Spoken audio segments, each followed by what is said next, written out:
Oh, there. How's it? How's it, everybody? How's this is it, Karen, everybody?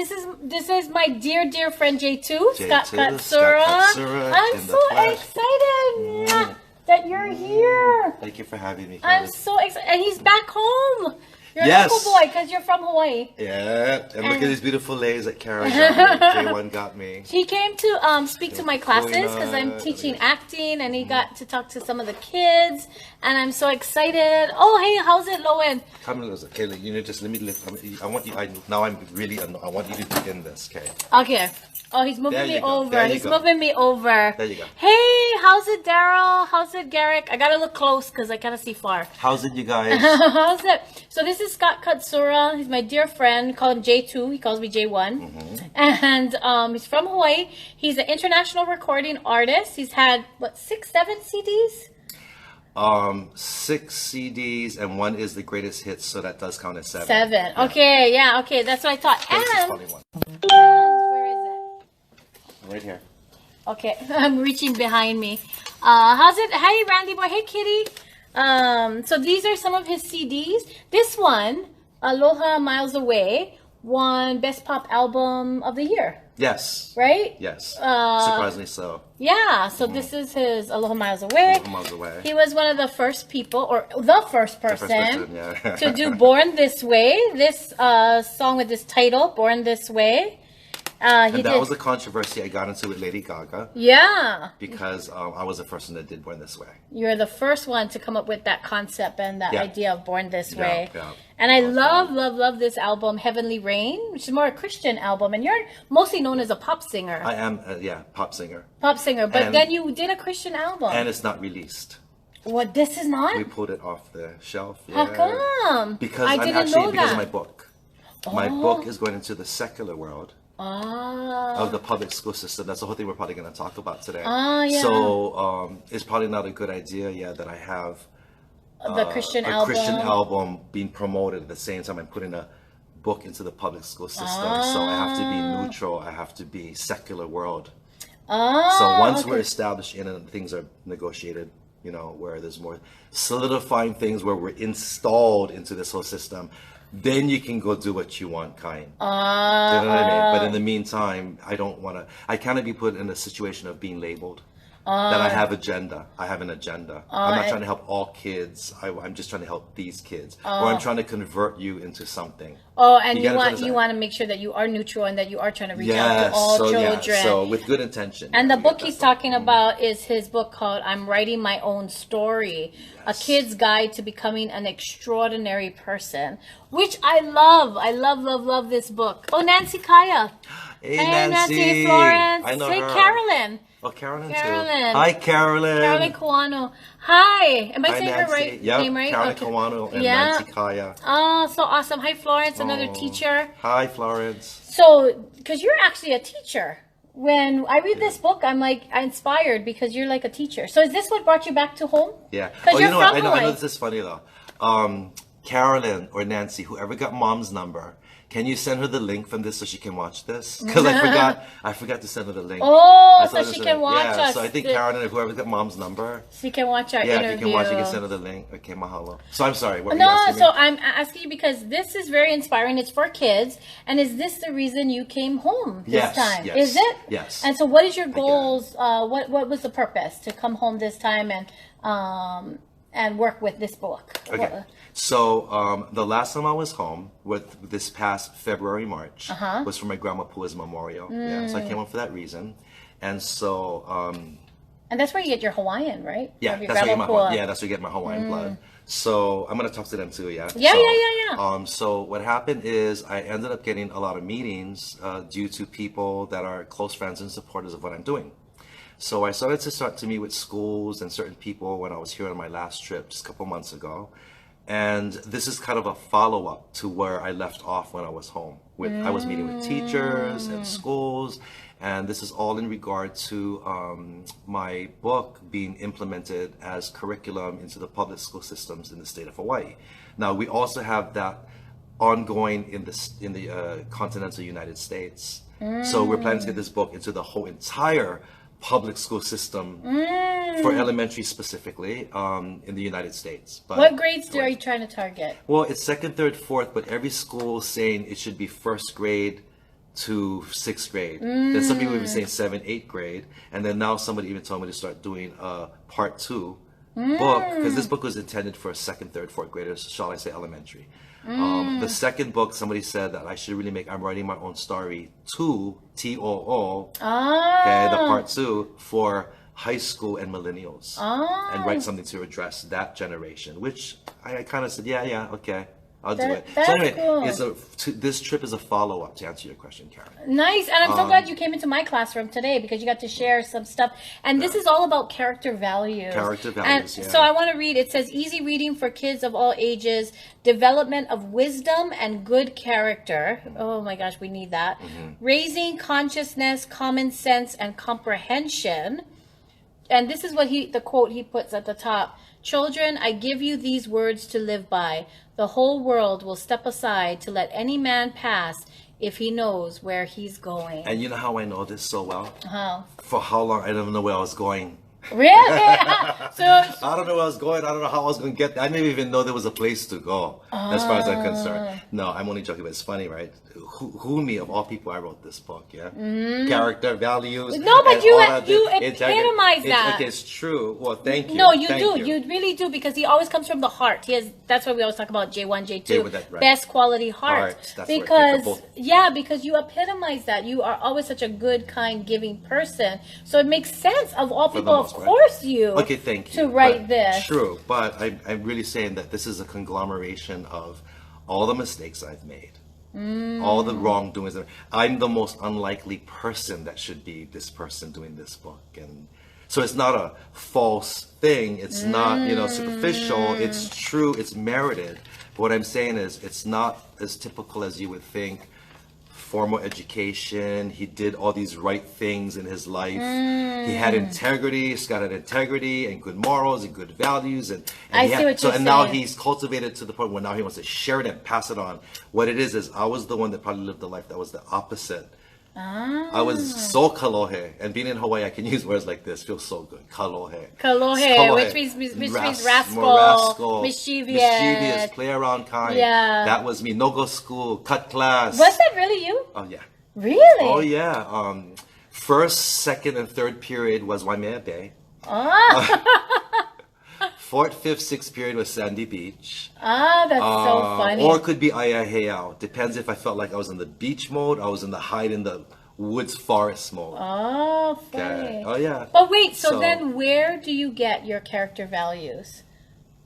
Where do you get that from? Where do I get that from? Yeah. I really believe that, no matter what you teach children, a parent cannot guarantee that a child will grasp what it is. Correct. Right? Correct. So we can do our best. And still they're not going to listen. Correct. Correct. So I cannot say that only because my ohana, but in hindsight, I look back to answer your question, how is he kalohe, this, Yes. and he ends up where he is now. Yes. It was because in hindsight now I realize how my family, my ohana, most in being the women of my life, my tutu, my great tutu, my mother's mother's mother, my mother's mother, my mother.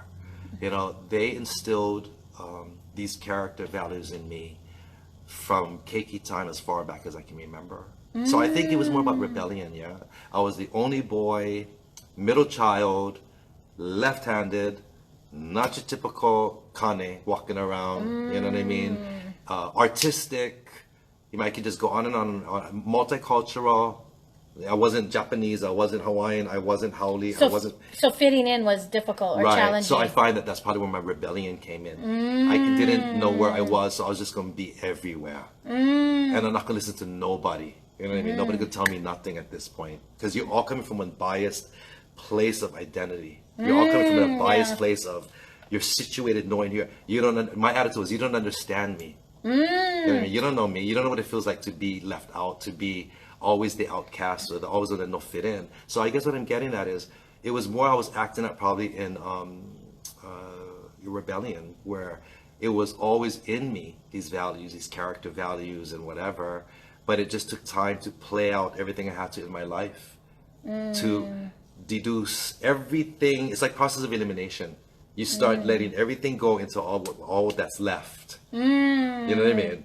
Last man standing kind. Yes, yes. And so I guess that's the last thing that started to stand in my life, were these character values that became so prominent, so evident, that, wow, this is something that, how I know this, how come I know this, why am I this way, why is this important to me? So again, yeah, it came from, to answer your question, roundabout way, it's my family. They instill these things in me. And I think that's where most of us gets our core values from, is our ohana or family in the home most of the time. I mean, the school can support that and encourage that, but really you get that from your home, It right? should be. And you being in the education system and a teacher, and I speak to a lot of teachers find themselves very upset and burdened that, pardon me saying it this way though, but this is the way it's told to me. A lot of parents or people can have the audacity to think that they're dropping their kids off in my classroom and I'm supposed to raise your child. They say, I'm here to educate your child. I'm not here to raise your child. I mean, I understand that there is parts where you're going to be an influence, and you know what I mean? But don't, I guess the point they're making is that they think that it's 100% up to the teachers. A lot of parents today don't see that they are more important in shaping these things in their kids than what a kid can ever go to school and learn from their teachers. You know what I'm saying? So yes, Yeah, it 'cause should that's it should be at home first. To answer your question, that's the foundation, like, that all of us come from. Right, it should be home first. And when we talk about these character values, we're talking about like gratitude and kindness and compassion and love, and even the idea of gratitude and saying please and thank you. Yeah. You were telling my students a story today about how being nice today is seen as weak. Can you elaborate on that or tell us more about that? Yeah. Like, why do you think that? Why do you think that is in this world, that even to be grateful and kind and nice is seen as weak? It's seen as weak. I'm sorry, I didn't mean to. Yeah. Oh, Nancy said, sorry, how do I get the link Karen, to and you Mom? try calling not answering. Karen, and just text my mom.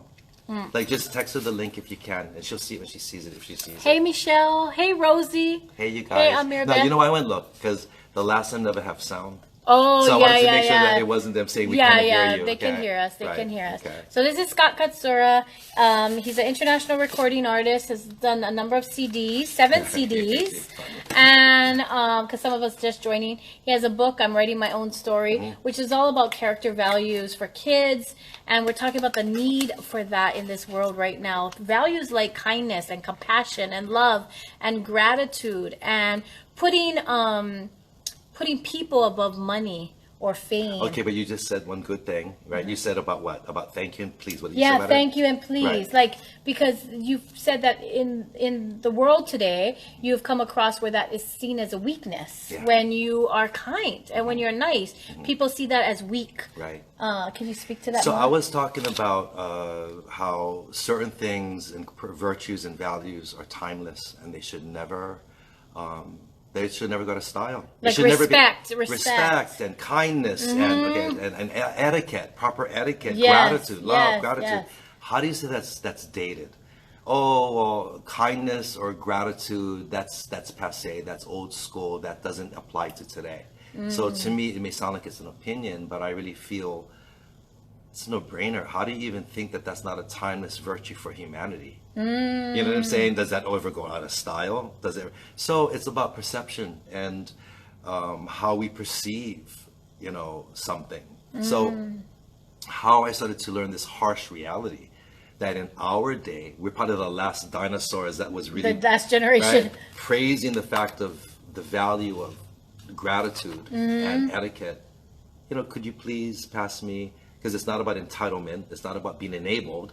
So I started to learn, as I was saying, that when I travel around the world, everybody, I find myself more fascinated learning about others, other people's cultures. I mean, that's the fascination of what I do. I'm not thrilled about what people would think.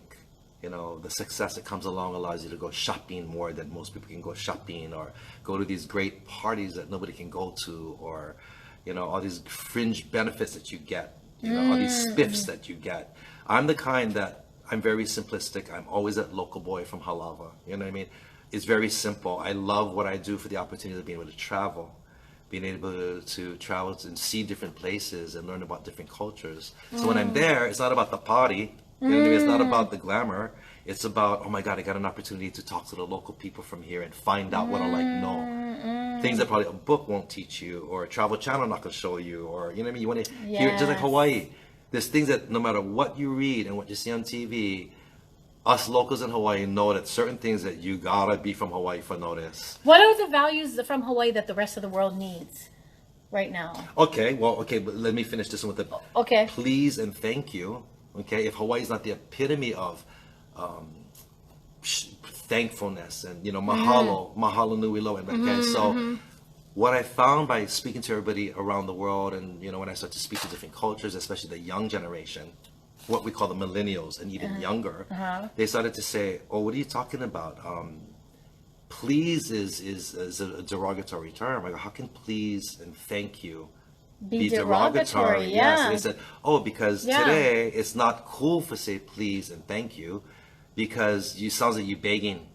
Sounds like you sucking up. You want something. So I said, wow, you know what I mean? I can see the logic with how people trying to be cool, in a society like today that can be very influenced on materialism and status quo, right?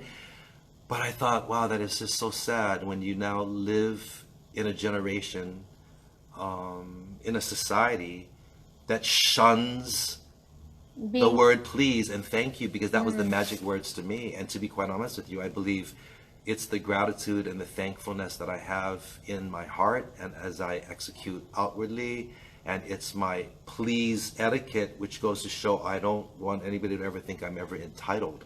You know what I mean? So I'm showing respect. So I'm just saying that's how it looks. What do I think the world could know? Which leads to what you just said about what Hawaii, what we have from Hawaii that the world, is that what you're going to say? Yeah. Yeah.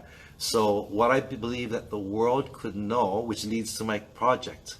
My new project that I'm doing, and it's focused around, though I'm not allowed to give the working title away of what the actual product is called, because it's going to be a new book, a new CD, and a new movie. It's going to be a full-length documentary film, but I will say this much, it is based around aloha.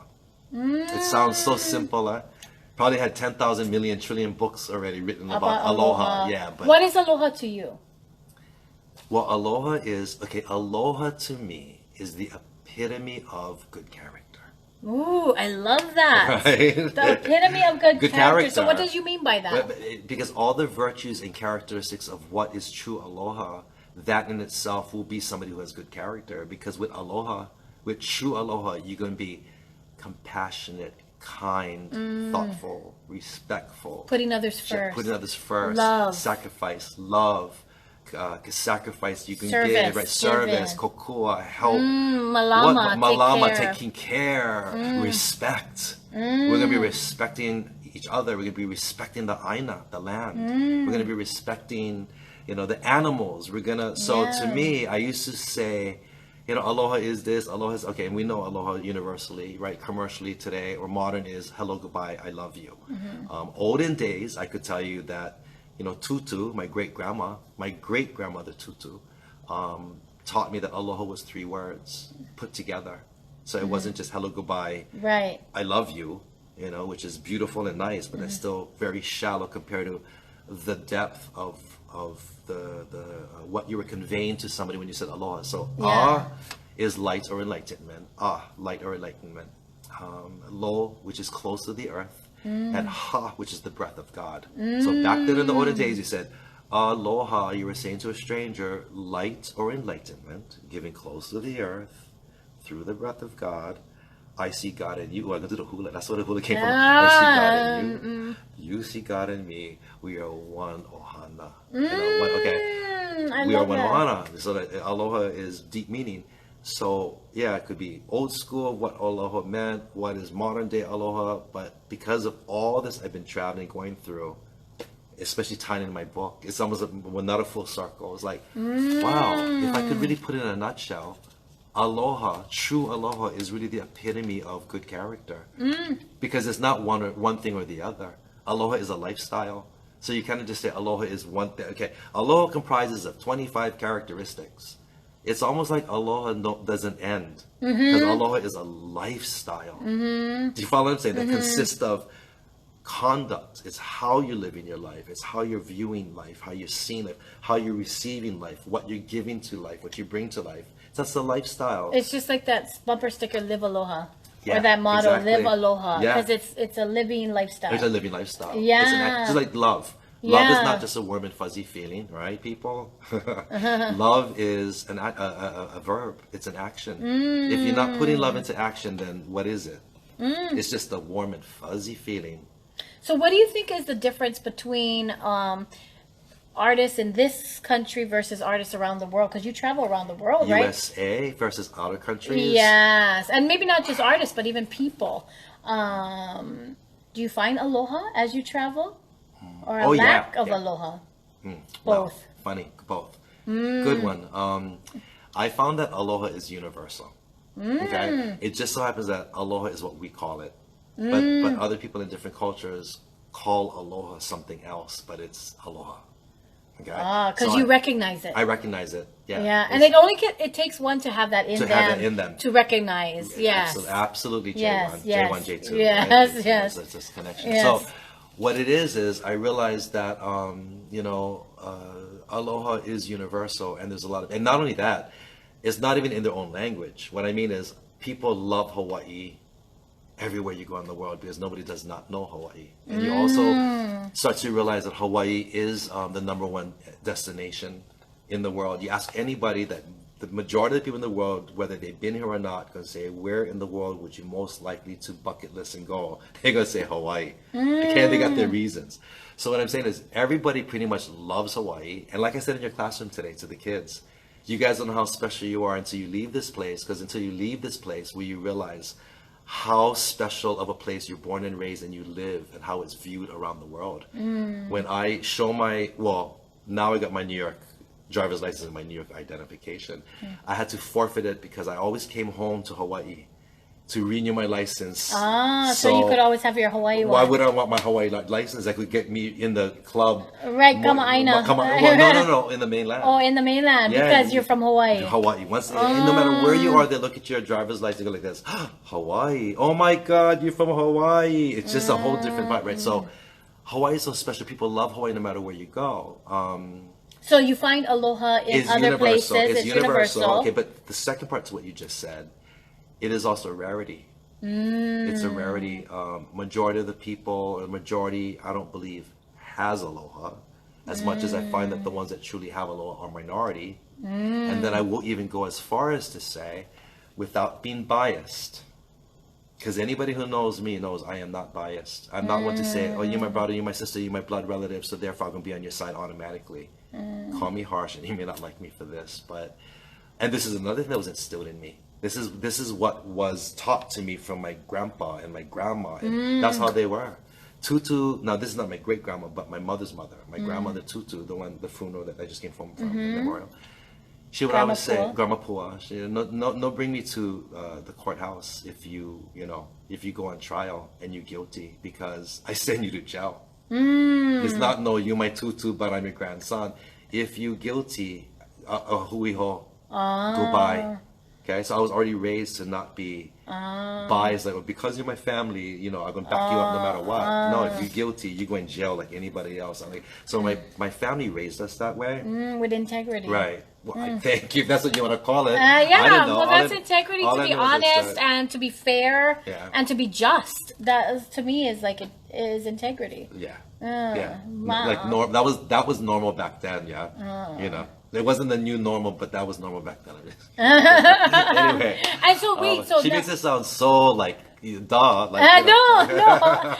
No. So what I'm saying is, where I'm going with this is, I'm saying, but without being biased, because I'm from Hawaii, so of course you can say this because you're from Hawaii, but no.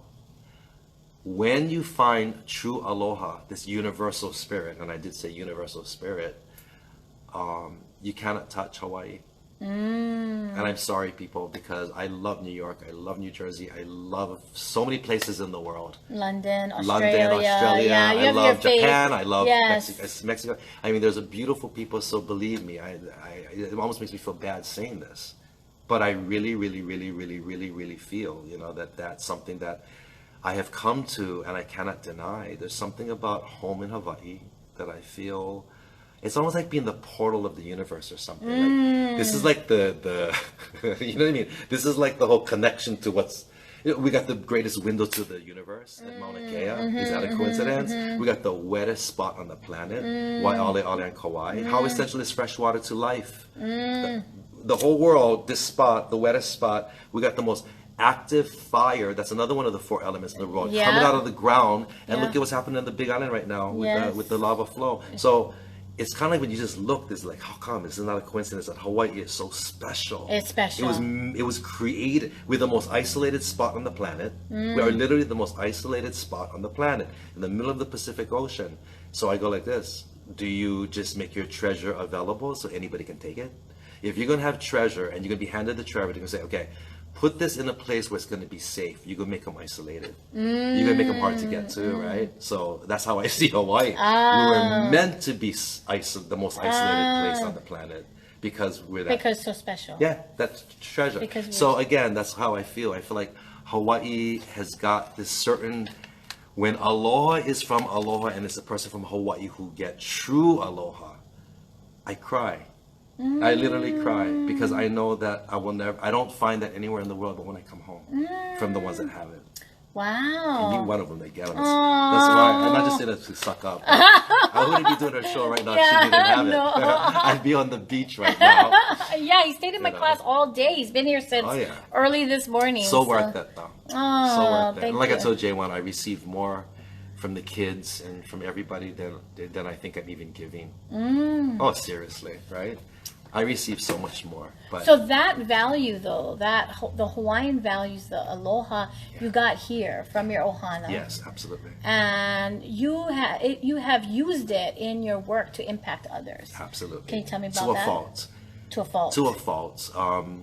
We had this talk earlier today, and Karen was almost in disbelief when I said, Karen, you know, people around the world, no matter what accomplishments you can have, no matter, you could have the #1 song on the charts right now, you could be the biggest artist with all the money rolling in your pocket and be walking next to the most powerful people on the planet, but if you don't act like a star behind closed doors, they won't treat you like a star.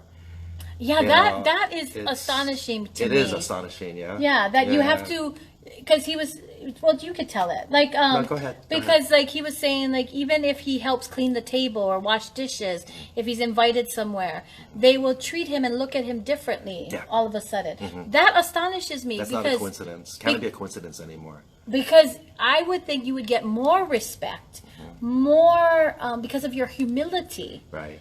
Or humbleness. Yes. Right? You're not putting yourself above anybody. Yes. But isn't that the Hawaiian style? That is very Hawaiian. Thank you. To see that and to, you know, help wash dishes, help clean up.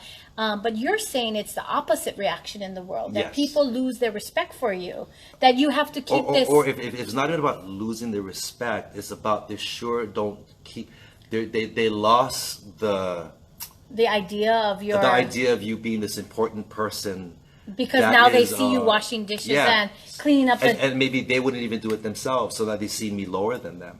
Wow, and they treat you accordingly. They treat you differently. Wow. So I'm saying with this aloha that I bring to the world, to a detriment, and I've been aware about this for a long time. So like I said to her classroom today, and a couple teachers that were sitting in, and the dean, you know, what are you willing to compromise? You know, at what price?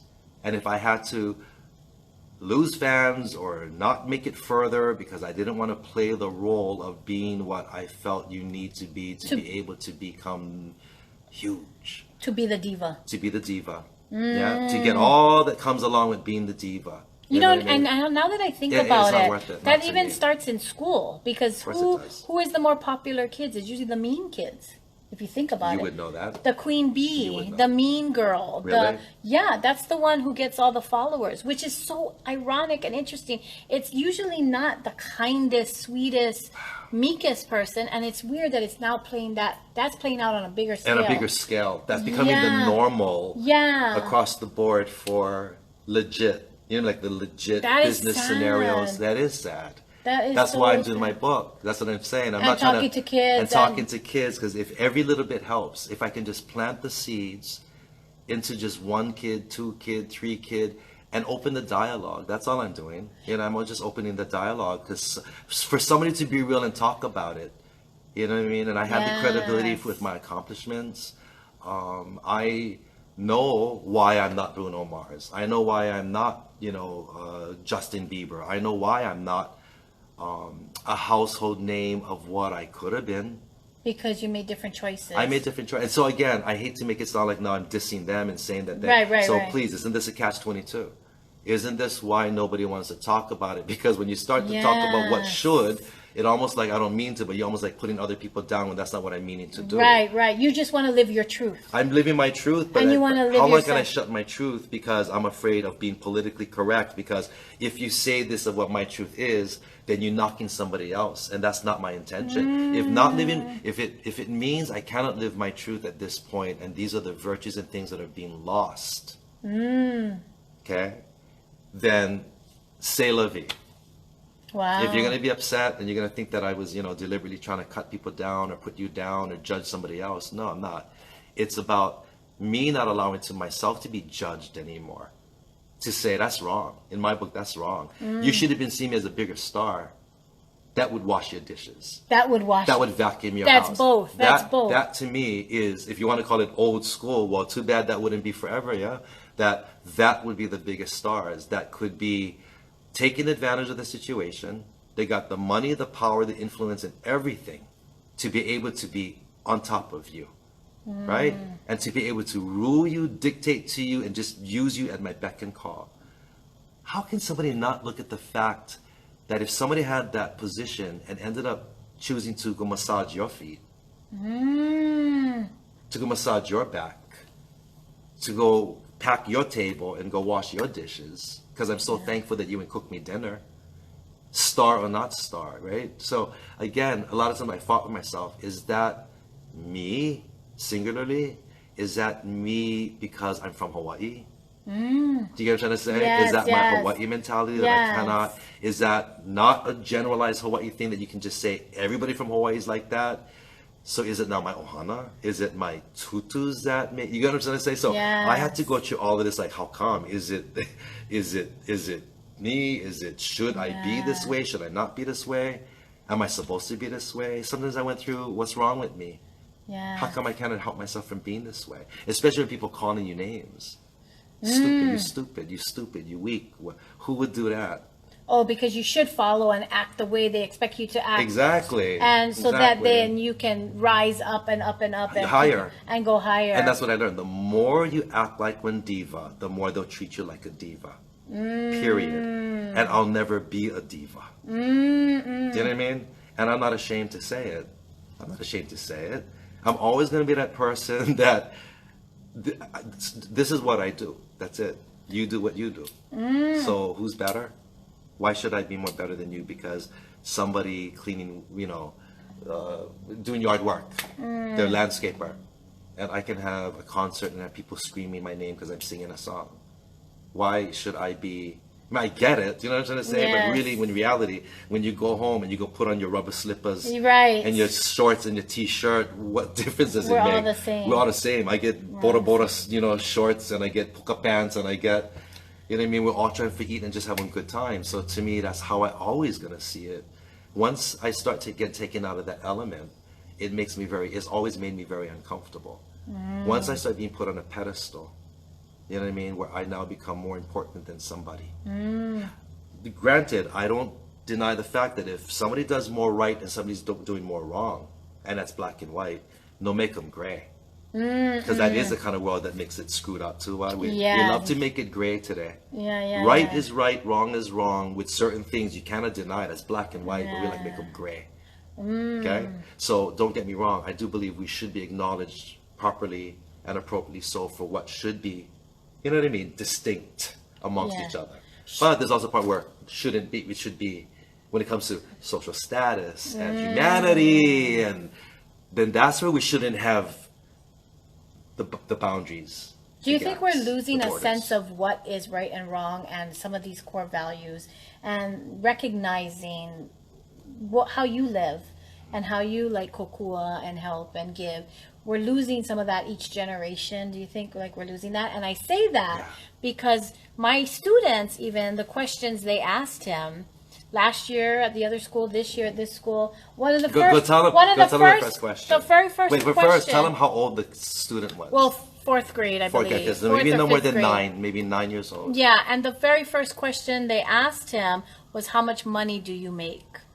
Which is so inappropriate. No, how much money do I have? Oh, how much money do you have? Because make is one thing. Yeah. Have means what you get. Yeah. What you get at home inside the safe. How much money do you have? That was the question, the first question from one of my students, 4th, 5th grade, to him. I think she's 5th grade. To him, and what a like rude and inappropriate question. But that's laughing. And even my other straight other up, students. not even blink, yeah. Yeah. That's the first question. Scott, how much money do you have? Yeah. And then the other question from last year, the students wanted to know, how many followers do you have? Yeah. So it's like their focus and their idea of success or importance is money, followers, popularity, status, all of that. And not even asking him about him or who you are. And it's funny, when it ended, because I spoke to 3 classes today, the last class, cute boy. Now, don't get me wrong, right? Don't get us wrong. These kids are beautiful kids, right? I mean, you can see the beauty. They got heart. They got this. But it's just we're acknowledging where they're at today. Where is their focus? What are their priorities? Okay, what are their ulterior motives? The most important thing to them. That's what it is. So, as I close it with the last class today, this cute boy. You know, I think how old were they? The last class. 4th grade, and then the 7th and 8th graders. 7th and 8th grade, but no, this is but the 4th graders. Yeah. So the 4th grade, because another class came in and sat in on Karen's class, and it was 4th graders, and he left and he goes, "What kind of car you drive?" Okay, what kind of car you drive? What kind of car you drive? And everybody's talking to me, so I kept trying to get to him, but he would be adamant. He wasn't going to leave without finding out what kind of car I drive. Yeah, so me and Gerard, we both, you know, like he has a car and I don't want a car. I lived in Manhattan for over 2 decades. And you ride the subway. I'm used to not having a car. Why do you want a car? Anybody from Manhattan doesn't have a car. We use subway. Now today we got Uber. You know what I mean? So you get subway, taxi, car service. And me living with, you know, in Jersey too. Even Gerard does it. We rather take public transportation and go into the city because we don't want to do it parking. And so bottom line is, I don't even like cars. I don't even want a car or even need a car at this point in my lifestyle. But just interesting that the first question was, how much money do you have? And the last question was, what kind of car do you drive? Yeah. So there you see the priorities of what kids, and I was trying to think, what is causing that? Like, instead of asking people like, or asking you questions about you. What did it take for you to make it? Yeah, what inspired you? How did you feel when you left Hawaii? Was it hard to leave Hawaii or something? Yeah, so, but anyway, getting back to the kid, I said Audi. Because, you know, Gerard has been, you know, and I say me, but we have had a BMW all this time. And this past year, he decided, let's get an Audi. So we're loving the Audi. So I said to the kid, I said, an Audi. And he goes, oh, really, an Audi? My uncle drives a Lamborghini. Do you know what I mean? And he was like proud to show, like, you know, when I know that, you know, when Lamborghini's over here. I went, oh my God, really? Wow, that's a nice car. You know, so I let him have his moment. He felt good, like, hey, my uncle get a Lamborghini. You know, so again, what you're just saying is, it's. But how do you now you have that happening in the world? And for me, I was thinking about it. I think it's social media, because social media, you try to put your best face forward, right? What you post on social media may not be what's really happening behind closed doors. Oh, yeah. What people's real life is. So it's always like one-upping the Joneses, or trying to compete with each other, or trying to show what's best or what's going on. and therefore our values and our idea of society and people and what you're supposed to be is so different because everything is shown as fake. Yeah. Can I ask you something though? Yeah. In lieu of what you just said, you're in the education system for a long time now. You're also got your hands everywhere. You know what I mean? You're in the theater, you're out there in the communities, you're just everywhere. You're the teacher, you're the performer, you're the...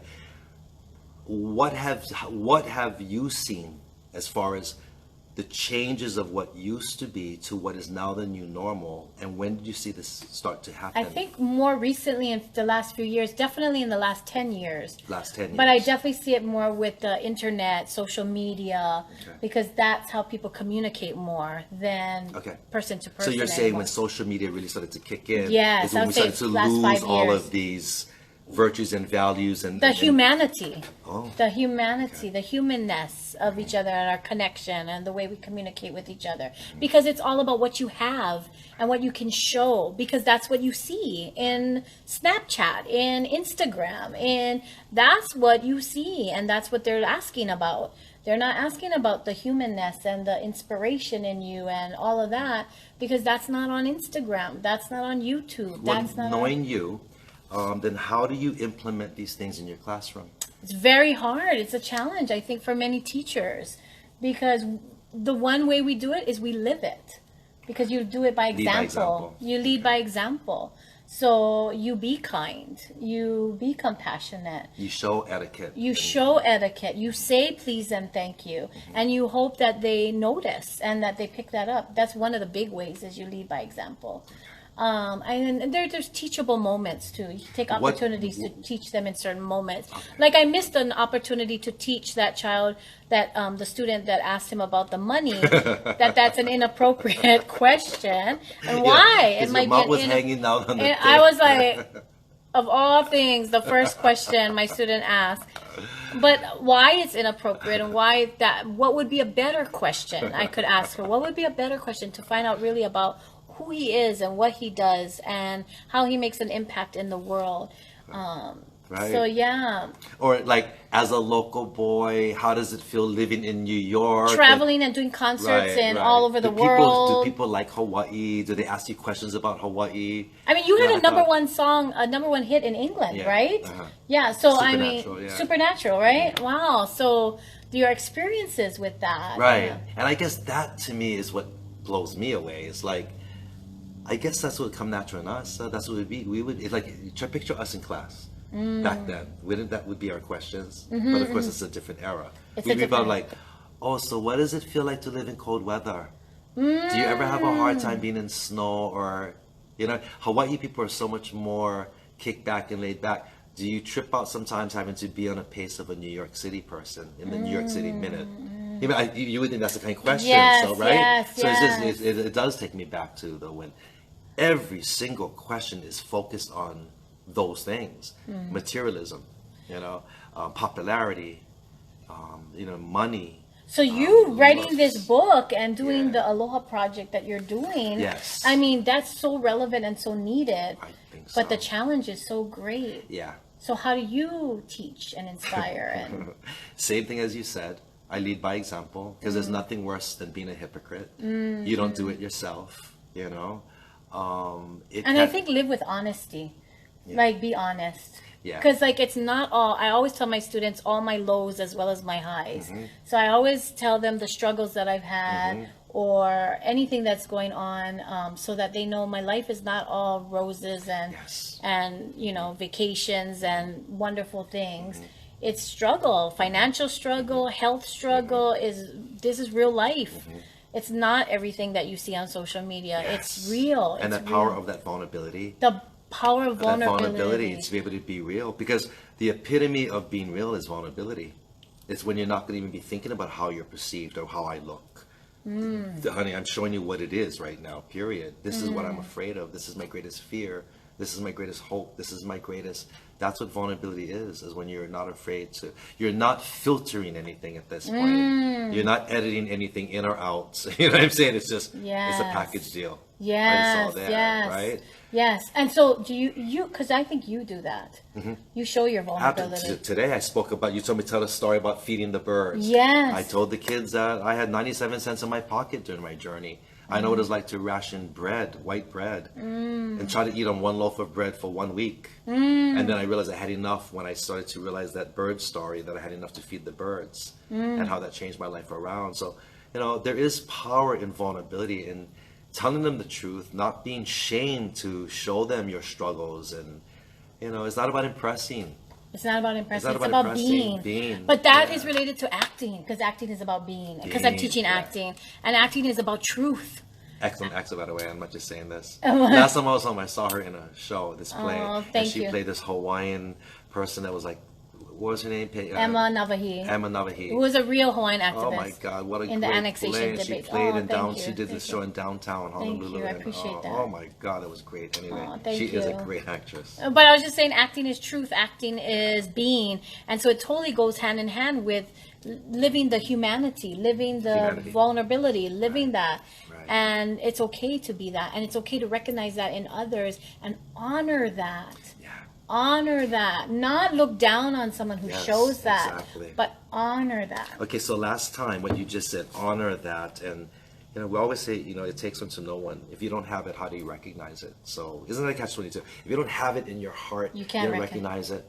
But I actually, the day before I left in March, this past March, I live in Aiea, and I was at Aiea 7-Eleven, the one where right by Aiea High School, around the corner. Okay, it was by C&H Sugar, and it was traffic time.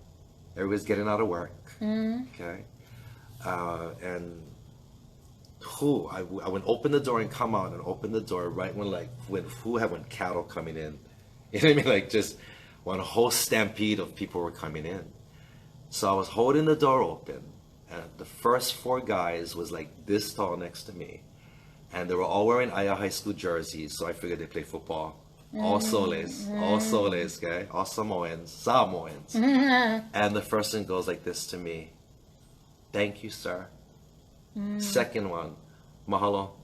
Third one, thank you. Fourth one, thank you, sir. Okay? They never just leave them up to one to say thank you for all 3, because I've seen that before. If one say thank you, the rest of the thing, he went say I'm already. Yes, right? yes. So but everyone said mahalo, thank you. These big Samoans from Aiea High School, my alma mater, thank you. Next one was in Japanese, man, thank you. Lady, haole lady, thank you. Father, and then when little girl, because it looked like maybe it was no more than 4 years old, father goes, oh, mahalo. The little girl following like this, walking, thank you. Okay, long story short, went all the way down to I went count, because that's what I do. As an artist, this is a thing to me now. I'm analyzing the situation, you know what I mean? And I'm going 12, 13, 13 of 13 when all acknowledge me. Wow. And say, thank you. Even if they came in a group, or the little girl with the father, even she'd look at me like this, thank you. After the father already said thank you. So I counted 14, now here comes 15, okay?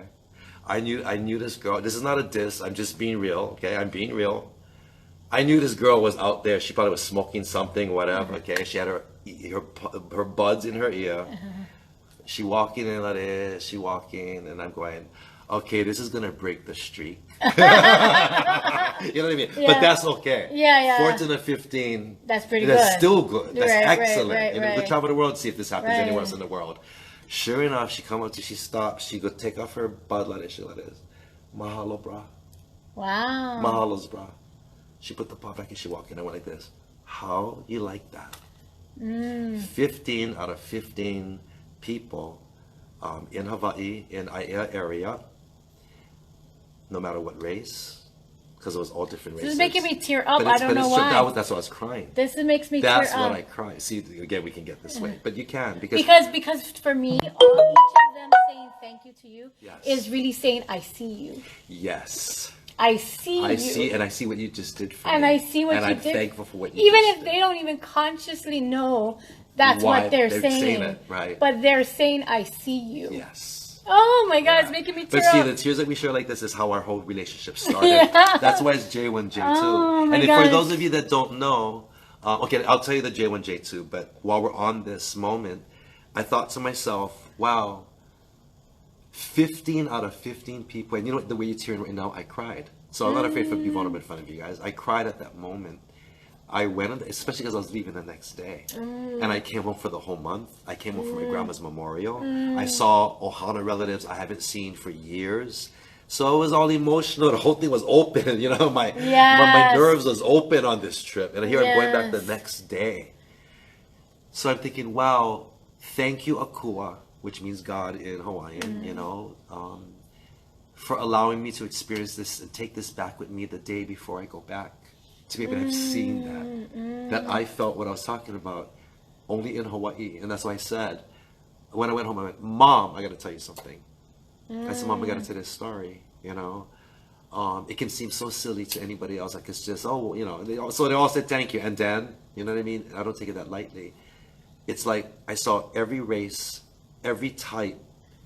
It didn't matter about age, even social status. I could tell this one had more color, more money, this one maybe never, this one's young, this one.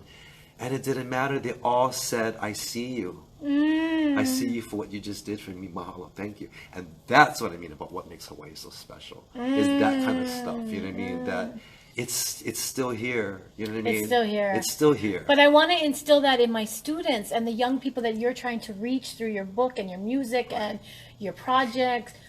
Because when they ask you what kind of car do you drive, how much money do you have, that is not seeing you. No. That's what they're missing.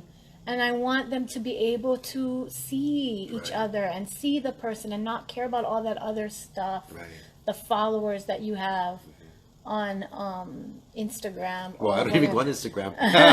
That's why they go, the followers you don't have because you don't even go on Instagram.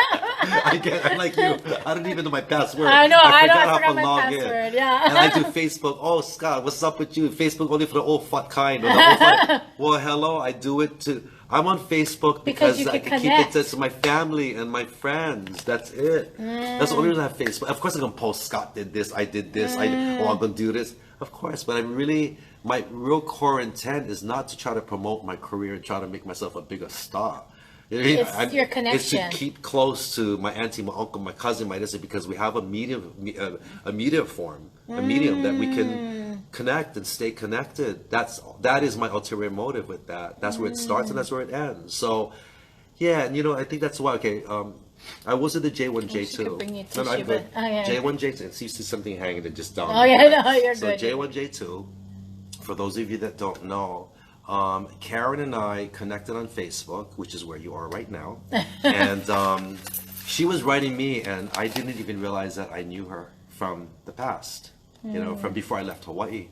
And so I guess I just saw her as a new Facebook friend. That was my friend, but she stuck out.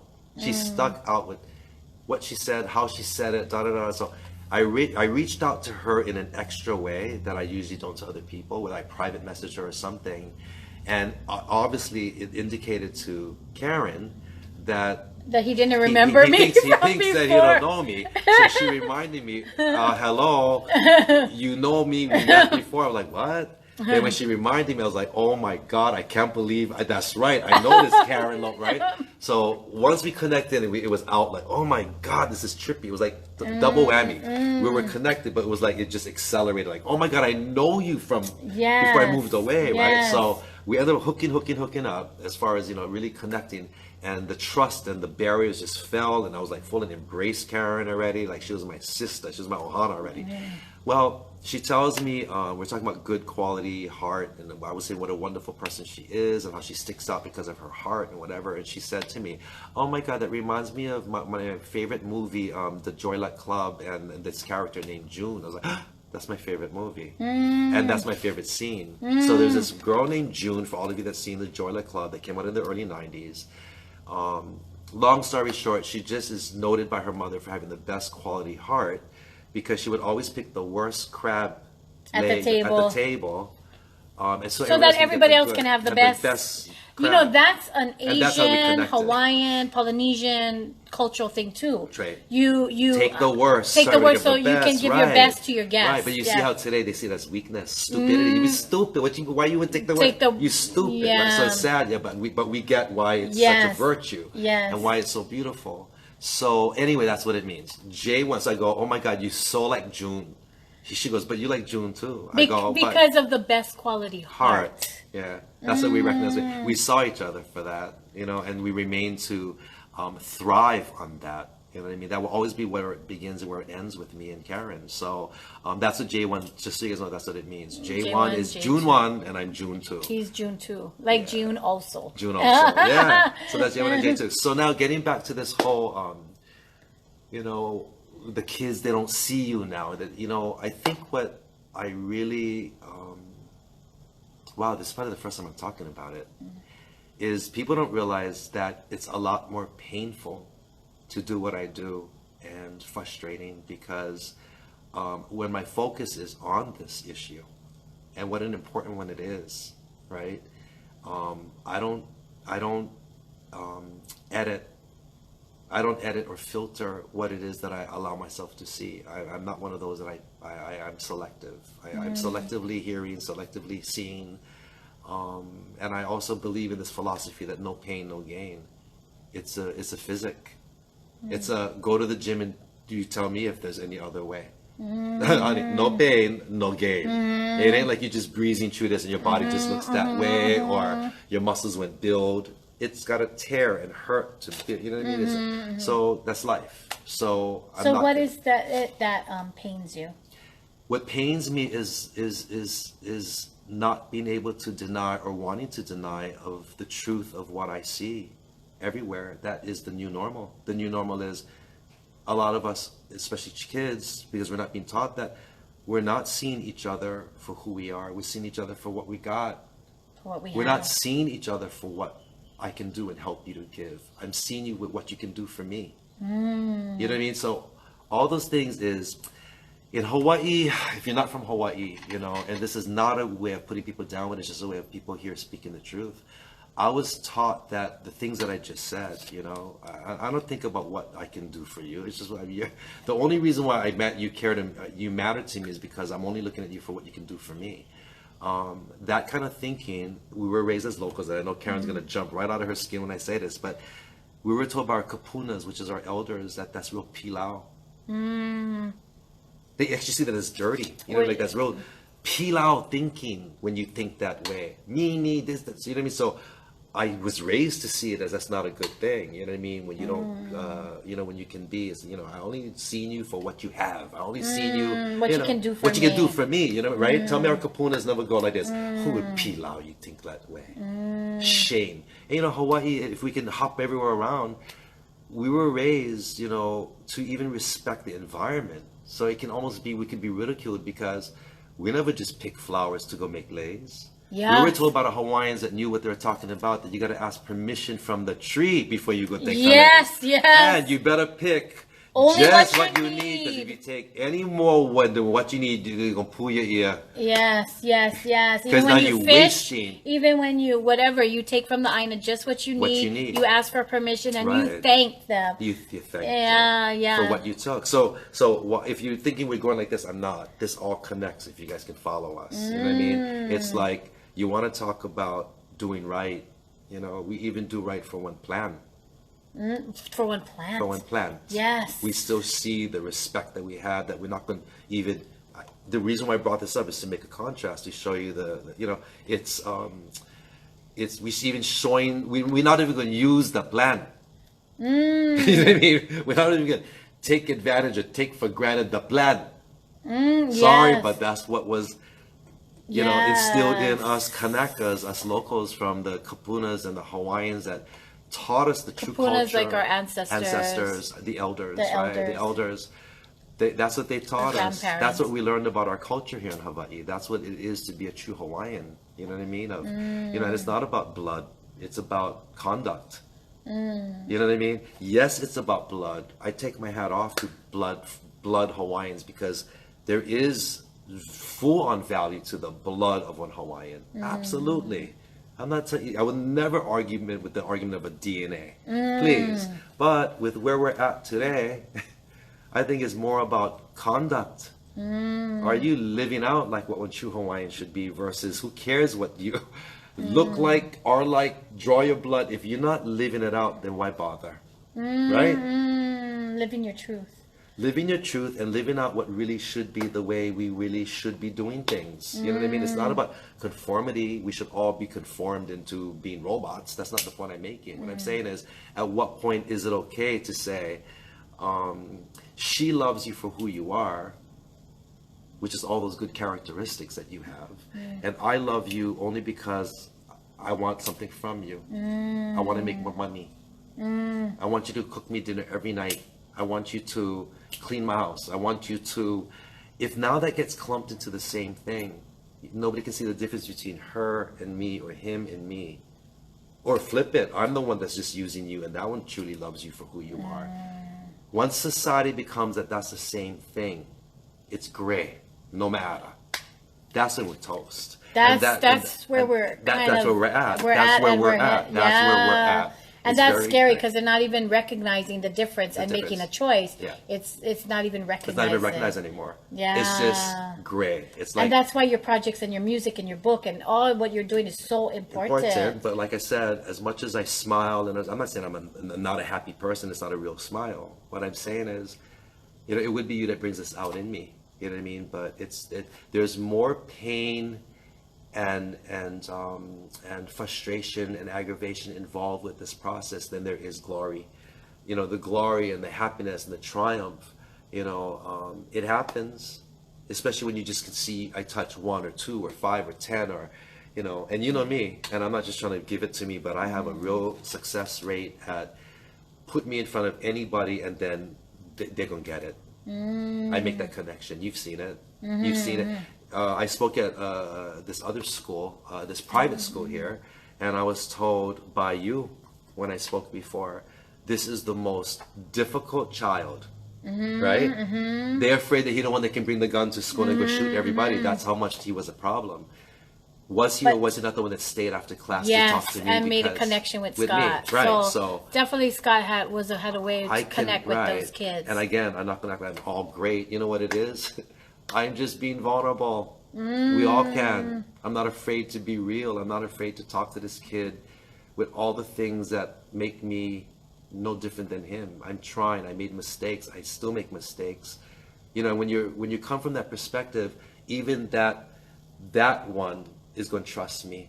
That's what it comes down to. Trust too. Yeah, they don't trust you. Nobody trusts each other anymore. It's hard to trust. It's hard to trust. Right. Well, people have been abused, have been neglected, have been gone through struggles or trauma or different things. So it's hard to trust. Yep. That's what I mean, rightfully so. Yeah. They have good reasons to put up the guard already. Yeah. You can only get burned and beaten so long until, you know, I have this saying, and okay, I'm going to admit it to all of you on Facebook today.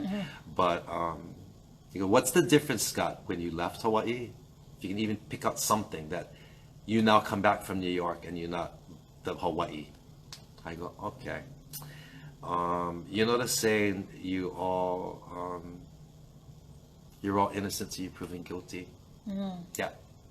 Scott went on to, I only needed to go through this much for go, okay, now you all guilty till you prove yourself innocent. And I know that sounds very, you know, that doesn't sound good. It sounds very pessimistic. But to be quite honest with you, there's a truth to that. Because you have to have your guard up. You can only be pounded and burned so much until I can go, oh, let me just trust you and let me allow you to burn me and beat me, you know, before I go, oh, you too. You know what I'm saying? So no, I don't walk around like this. You know me, I share my aloha. Yes. But at the same time, I'm not going to be as though I can be vulnerable. Okay? I'm not stupid. Yes. You know what I mean? I'm not going to be, okay, I'm vulnerable, and let me just be this doormat and you can walk out. No, that's not what I'm saying. What I'm saying is I give wholeheartedly my aloha. You know what I mean? I give wholeheartedly the beautiful things that we should share with one another. But at the same time, I've also learned, you know, I cannot just open myself up to just anybody and then just allow myself to constantly be hurt and used, and you know what I mean, taken for granted and abused, and the truth of the matter is, majority of the people that I would experience will put me in that situation, and I see them doing it to each other, and it ain't about Hawaii or New York it's just what's going on in this world right now. And when you look at the political climate, you look at the work climate, right? You look at social media, you look at the entertainment world, right? I mean, go figure. It doesn't take a rocket scientist to say 2 + 2 = 4, and 4 is what we're dealing with right now. You know what I mean? It's quite understandable how we got where we are. That's true. You know That's what I'm saying? true. That's true. Yeah. Because the world, you feel like you can't trust. Right? And you have to have that guard up. Right. So or now we also don't like speak up. Because we cannot trust, we don't like say what we're really feeling. I don't like say because I want to be politically correct. You know, I still want to keep my job. You know what I mean? I gotta still have a, you know, so people are going to look at what they're not going to realize they're going to start losing if they start to really speak their truth. So they don't want to a lot of times go there, right? So then, okay, now it just, so now, okay, people are not standing like they should stand, that can stand for something. They're not saying what they could be saying about certain things. And when they do, then the sad part is it becomes so politically motivated. Yeah. You know what I mean? That now nobody like listen to nobody anymore because you look just as bad as them. Yeah. Everybody looks bad. You know what I mean? So everybody looks bad, but who's standing for the other stuff? The stuff we talking about. Yeah. You know what I mean? And Those ensuring core them, values, the right? core values. Absolutely. Now, Sure what that. about, because there is someone who you do, or those who you do open yourself totally to, and that is animals. Oh yeah.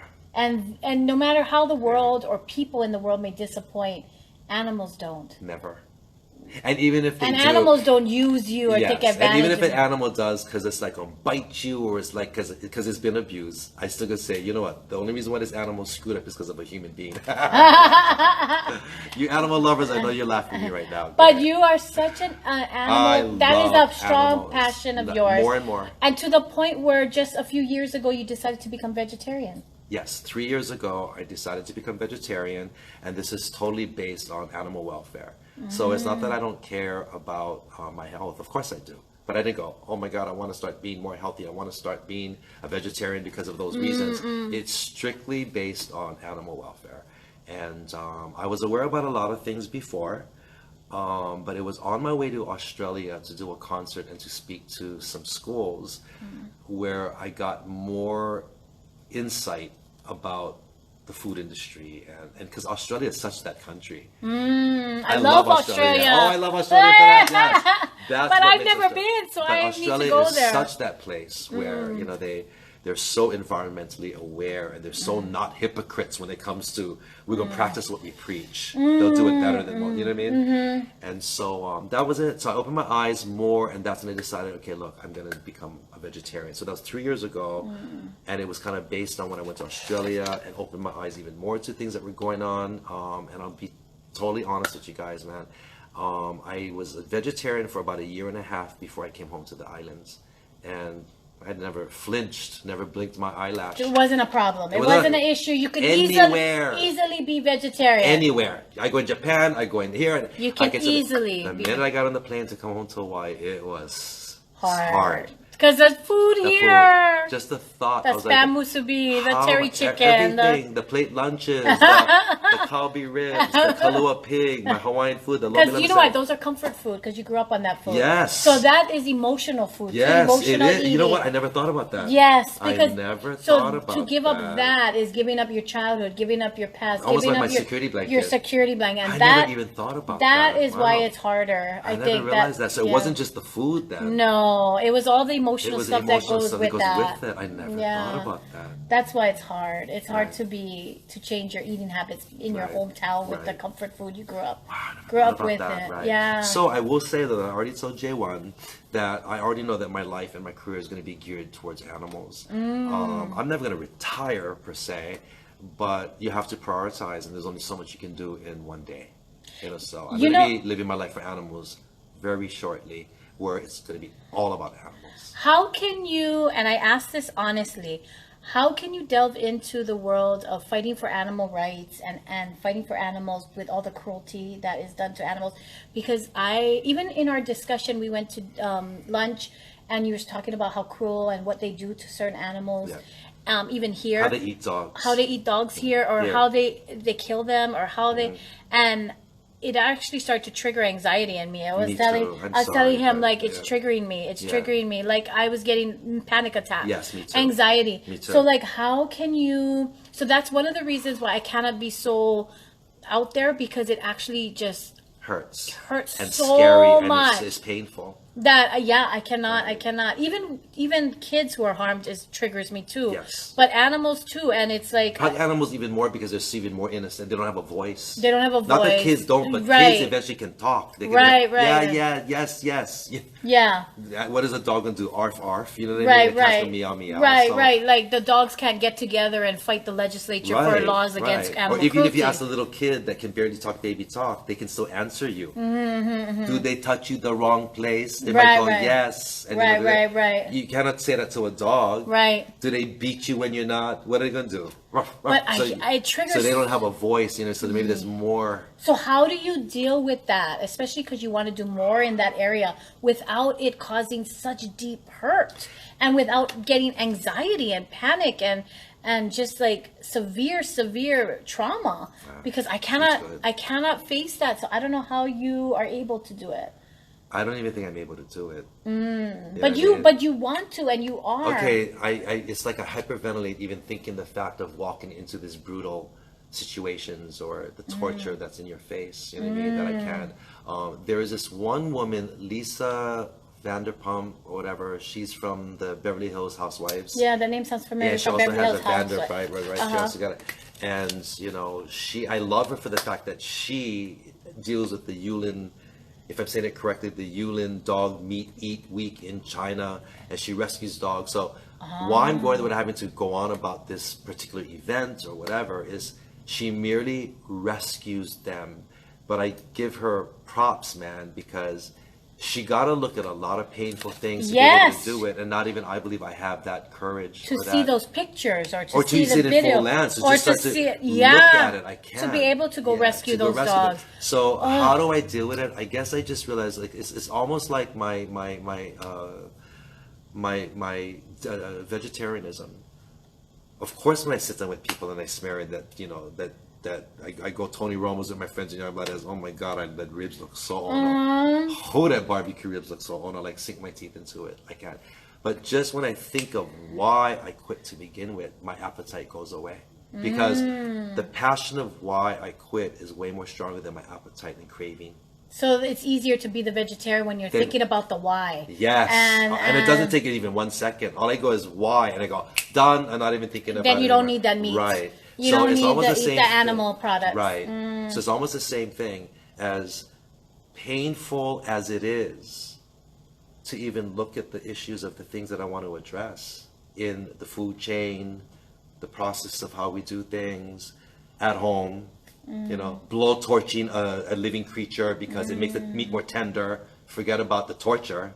It makes the meat more tender. I mean, where is humanity? Where is your conscious compassion for living creatures, period, right? So, and it's not just, I'm not saying it's not a cockroach, but try to look at one dog in the eyes and not realize what you're doing to it at that moment. So the bottom line is that as much as it can bring the anxiety, my passion and care for what I want to do to help the cause is stronger than my anxiety. It's the same concept. You follow what I'm saying? Yes. My passion for why I quit is as important as facing as not wanting to eat the food, not wanting to eat the meat. You follow? Yeah. So as much as I'm so scared and I get anxiety and I get everything you're talking about, when I start to realize why I'm doing this and why I'm addressing this to begin with, then I'm not thinking about the anxiety. I'm thinking more of what I'm trying to do to change what's bothering me so much. And you know what? And if I could be very blatant with everybody, since we're now talking about animals, I love animals so much that would you believe that the only thing that keeps me up at night is animals? Really? Yeah. Wow. That's the only thing that when I get a visual of something, when I get, brought insight into something that somebody just said about this animal got abused, or I cannot go to sleep. I cannot get it out of my head. So I realized when they say, what is the most important thing to you that you cannot sleep, you cannot wake up, you cannot wait to get to, you cannot live without this thing, you cannot, that's when you know what your calling is. Okay? That's what you know your calling is, when it's that thing. Well, I realized that as much as I love music and I had a dream and I love kids and I want to do this thing with my book and I want to do it, there is nothing that comes anywhere close to me than my love for animals. Wow. Yeah, trip, right? Yeah. Wow. And it took me all these years to know I love animals, but I love animals to a point where, like, I never realized that, wow, animals is the very thing that can make me not sleep at night because it bothers me that much. Wow. And it's not that other things don't bother me that much, but I can still go sleep. Wow. I can still go more and more when I'm tired. But when it comes to animals, and I get the kind of visuals or things that I learn about that we do to animals, and it's just, I cannot, I toss and turn no matter how tired I am. I cannot sleep because I cannot get it out of my mind. Wow. Trip, yeah? Yeah. And of course it helps when I've got the most important living creatures on the planet in my life, which is Lexi, our Yorkie. We call her our daughter, my cute Yorkie. Also, happy Father's Day. Oh, thank you. Because you have your little daughter, Lexi. Yeah. So what I'm saying is, when I see this abuse to animals, I guess it's natural. I'll go see Lexi. I'll go see Lexi's face. You're going to see your own daughter, your own... Yes. Okay, now that's a good point, because somebody said to me, when I asked this question, well, it doesn't bother me because that's not my dog. And I guess maybe that puts our finger on something really important. Empathy. Maybe if the world, when you say, what would you want to bring to the world that can help the world that you learned from Hawaii, or just your own thing that you want to bring? Yes. And I would probably say compassion and empathy is so important, because that is why I believe we are where we're at today, because it's not my dog. Maybe if we started to look at that dog as though that could be your dog, that dog right over there is feeling what Lexi would be feeling. Whatever torture that dog is going through, that dog is feeling the same thing Lexi would be feeling. So if we start to look at that could be my child. Yes. That is my child. Yes. That's not just a starving kid in Africa. That could be my nephew. Yes. And my nephew would be feeling the same pain in his stomach had he been put in that situation. Yes. So that's compassion, that's empathy. So I think that if we can just start with baby steps, not to try to do everything, let's just start with little things. I would say I would start choosing things like compassion and probably empathy more than compassion, because compassion is you almost feeling sorry for, that can come from a more pitiful perspective, where I think empathy is feeling with. Yes, feeling with. Feeling for. Not sorry for. Yes, I'm so sorry for you, right? It's more feeling for, feeling with. So if we start to implement those characteristics, yes, right, then maybe we would start doing more things in this world, because it's collective. It's a collective humanity choice that we're making. It's not, well, that's not my dog. No, but that could be my dog. That is my dog. Do you see what I'm trying to say? And I know it sounds very philosophical and very overly maybe simplistic, but you show me one other way. Tell me another way where we can begin to start the dialogue and the, of what can start making things get better as far as us bringing humanity back to our world and our society. Yes. And our communities, big and small. So important. And you talk about good character, development of wisdom, raising consciousness, common sense, comprehension, character values. If you could wave a magic wand and give the whole world one character value that is just raised in each person, what would be the one value you would give? Consciousness. Consciousness. Yeah, to be conscious.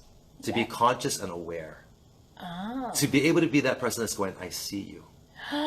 Oh, if everybody could see, if everybody could see each other. Consciousness. I see you.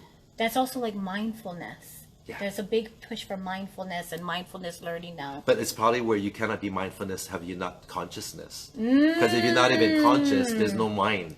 It's almost like it goes hand in hand. So I would say consciousness, conscious and being aware. And it's funny because I have this woman, I get all my Hanai family in the mainland. So Titi Carol, goes back with me way back to my home beginning days when I was living on 94th and West End on the Upper West Side of Manhattan.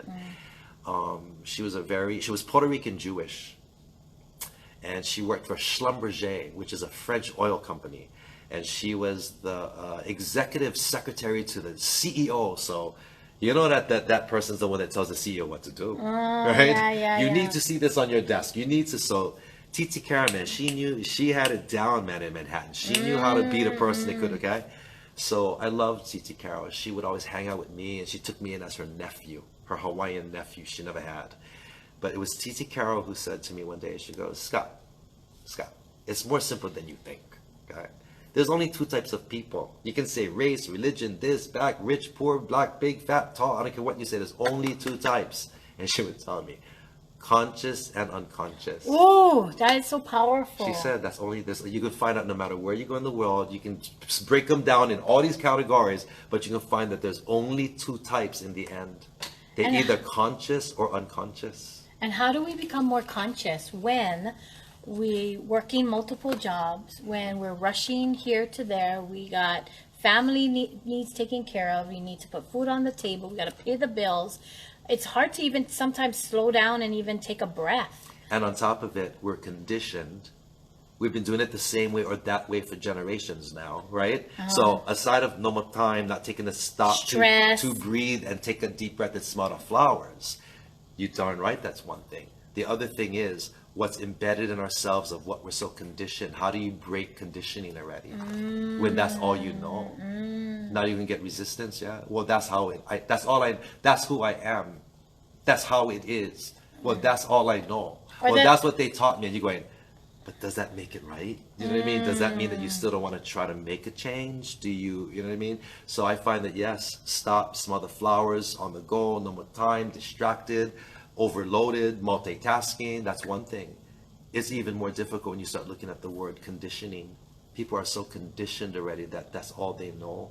That's all they were taught. That's all they were showing. So how do you undo? So I think the difference is, and I don't know who I said this with, we're talking about old school, new school, and I said, you know what? I just got one revelation. And the revelation is, I think we were the last generation that never have to undo. We were trying to still continue to do what it is we were taught. This is the first generation I realized from all educators like you out there and people that I talk to, including parents.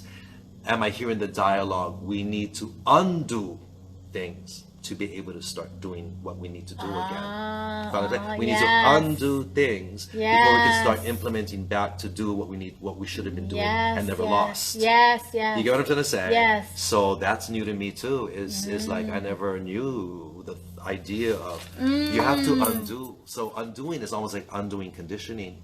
That's not making the connection. Yeah, it's like conditioning. So if they're conditioned to go, hey, the new normal is please and thank yous when weakness. Bro, don't tell me, bro, I don't like be weak. I don't like look like sucking up and needing to forget something from you. And you're going, you guys got it all wrong. Gratitude, being thankful, and saying please and showing people appreciation and respect. It's not what you're thinking it is. It's not about interpretation at this point. You know what I'm saying? It's not about it. How did please and thank you turn into a negative? It still blows my mind that I can't even believe I'm talking about it. Wait, what? Are you joking or what? Right? That's how I feel. But this is reality. And it's one thing to hear it from one community, one state, a whole country, another country, the country from this side to the world to the other side of the world. If you were lucky me to see the whole world, right? Lucky me.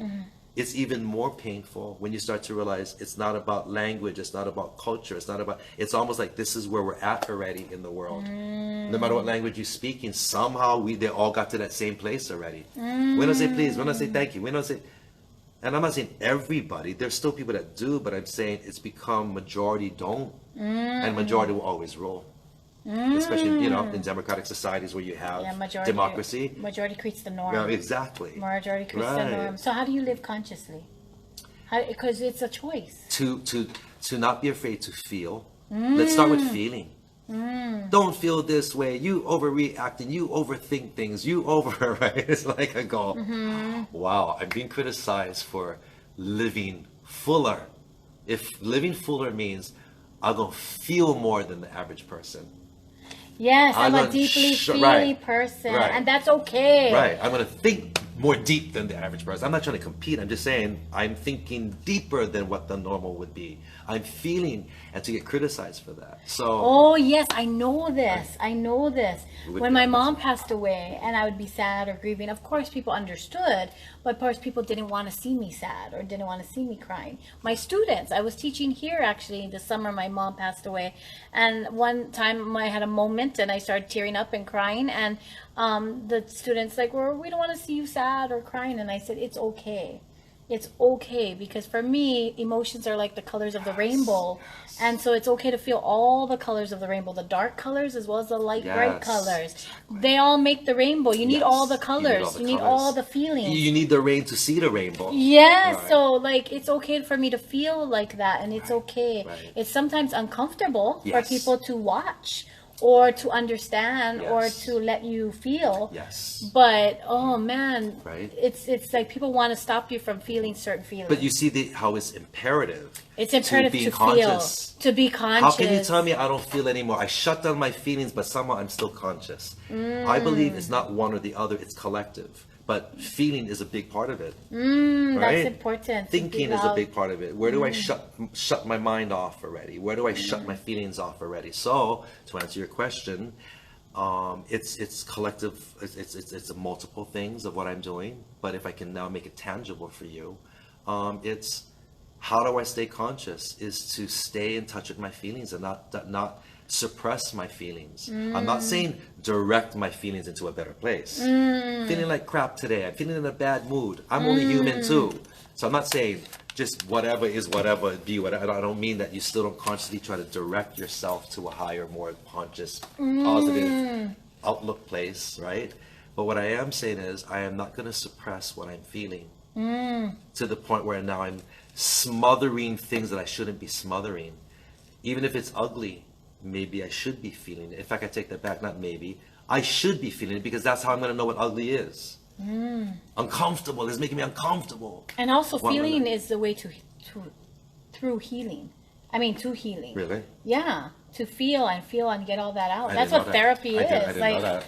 to Right. feel Seriously. is to heal. Yeah. To feel is to heal. Heal. Okay, new bumper sticker. To feel You is heard to it. Unless you heal. can show me someone that To did a bumper feel is to heal. Yeah, that just came out. I don't know why, but to feel is I'll to go share heal. my name with you underneath the bottle. Okay. That came out in this interview. But To I feel love is the to way she heal. laughs. She laughs with such a hearty laugh from the gut. So anyway, but yeah, so it's really about not allowing myself to suppress. You know what I mean? And so, and even like to see what you just said about I see you, and you're tearing when I was talking about the door. They all 15 held the door open. I mean, I said thank you for me holding the door open. But that's conscious living. That's conscious living. You have to be conscious, Conscious to see, realize I was holding the door. to see. And that they even knew that it would be something that would be important enough to say thank you. They wasn't seeing it as weakness. The little one never see it as weakness. How come? How come the whole world telling me this, but then I come home over here and I go to a place and I saw one Samoan one Japanese one Caucasian one that looked like one drug addict one, 25, 52, 17, 4. And still saying thank you. They all were saying thank you. They all saw me and they're all saying thank you. So what I'm saying is, do you take that for granted? Do you not recognize that and say, if we don't keep this in the dialogue, no wonder is Makidai dead. Makidai dead, by the way, is just die. It's just die 20 times, die. You know, you can kill something that's dead again and kill him again. It's already dead, but you can kill him again. Makidai dead. You know what I mean? So we should keep it a part of our dialogue. Somebody should start to say, or you look stupid and weak because you're talking about gratitude. Oh, get him talking about holding the door open and 15 people when say, so they're seeing it derogatory. You follow what I'm trying to say? So again, do you not say it because you know you can get ridiculed by majority of the people today? Or do you still say it because going really maki die dead if we don't keep it in our dialogue? You follow? Yes, Keep it in our consciousness. You used to be conscious. You still. You keep it in our consciousness. Yes. That how wonderful that those 15 people from all races, all different ages, all could show Generations, right, could say thank you and acknowledge something that they received from a stranger. So that's what I do. But I'll be honest too. Let's be real. It's not always easy to maintain this attitude. As a fellow human being on this planet Earth, this perfect planet Earth, that, you know, everything's perfect about this planet, isn't it? It's like, it's just so easy to live in this world, you know? Oh, gosh. It's just easy. And if it's not easy, you're weak. What's wrong with you? Oh, gosh. You know? So it is a struggle. And he's being sarcastic. Oh yeah, okay. I mean, if you have to say. Yeah, I just want to say that. But my mom, I told her one day, a couple of years ago, I go, Mom, you know, such a blessing, yeah, to be wise. Such a blessing to have this wisdom. I said, but on the flip side of it, because there's always two sides to everything, it's a curse too. When you're the one that is aware of a lot of stuff, oh, that's true, that nobody else is noticing, then you got to be hurting or more upset than anybody else because you're the only one noticing it. yes. You follow? So you're the one feeling. You're the one feeling it. You're the one Right, conscious. You're right. the one seeing it. Right. Maybe that's why And so the it's world hard. moves into unconsciousness so easily. To not feel the pain. To not feel the pain. And not be fearful. And not right? to see. Not to have to be scared. Yeah. Yes. Wow. That's Yes, it. Yeah, yes, yeah, yes. Yeah. And they don't even realize that they're pushing that Yeah. over there because they don't want to. It's scary, too scary. To be conscious, maybe to suffer. Yeah. They don't want to. They don't want to see. They don't want to know. You know what I It's mean? too A lot of hard them. to Yeah. face. Yeah. So again, you know what I mean? It's So not our like job is to make the world safer so that people can feel. to make them feel safe that they can go there because they're not alone. Because they can't. You can go there because you're not alone. You start to realize that there's, you know, I think because the irony is, as we're becoming more crowded, more interact, global communication, we can do all of that. Yeah. The joke is when we can be in each other's face 24/7, 365 like never before. Right? We can be each other like never before. We can be up each other's yin yang for every second. You can be right in my face. We've never been more distant. Yes. We've never been more disconnected. And more disconnected and more lonely. And more lonely and intimate and alone and feeling all alone. So, Look at all the suicides recently. yes, Look at all the suicides suicide, recently. right? And by the way, sorry, Anthony Bourdain and Kate Spade, and where is this coming from? How, you know what I mean? How come, like, you know, boom, all of a sudden they're here. You think everything seems one way, and boom, you wake up one day and you go, wow, Did they it wasn't not? what it seems. Did they not feel seen? Did they not feel heard? That makes me wonder. Funny, right? And you would say, who never Because- see his show? because, They were yeah. famous people. But- How could they not feel But that they were again, being that's seen? the show. That's like a student Yes. asking you how much money you have, what Yes. car do you drive. Yes. That is not seeing you. Yes. That is not Yes. seeing you. Yes. Yes. And to feel not, oh, it's gonna make me cry. To me, not seen or not heard is like the worst vulnerability. It's the worst. That is the worst rejection that you could ever receive in life, is for somebody to ignore To not see you. and to not see you. You could have a TV show and people not Seeing you.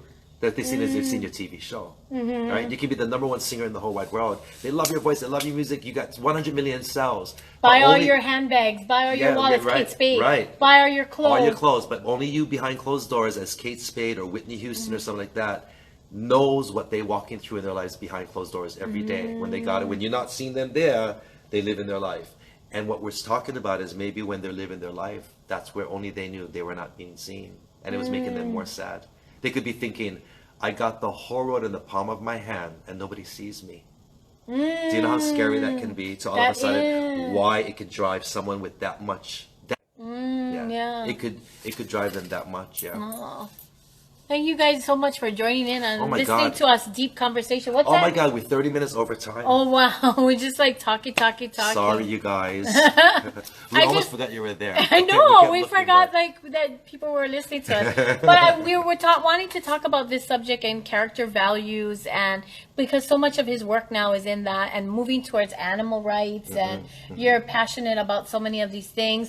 His new book, I am writing my own story, and his project, his Aloha project, he's gonna be working on. Yeah, it's all about aloha. It's all about Basically, it's aloha. about me bringing to the central limelight of mainstream media. Of, you know, aloha is surely a lot more than hello, goodbye, and I love you. You know, aloha is something that I really believe the world could use a lot of right now, and also knowing the way people perceive Hawaii. I think it's a Hawaii person, not just me, but those like me, can really make a dent in this world of things that we need to establish, because I found that people around the world will be more open to somebody from Hawaii. It's just, it comes with our territory. Aloha. Why do you think that is? Because everybody loves Hawaii. But why? Why? Our aloha spirit. About that, 15 people went say thank you in 2018 to me in Holding the door at 7-Eleven. Right. It's like, that's why. Again, like I said, I'm sorry if I seemed like I could have been dissing or prioritizing with favoritism, you know, Hawaii people, oh, we're the best in the world. You know, that's why I kept trying to be really apologetic or sensitive about how I'm saying this, but it's true.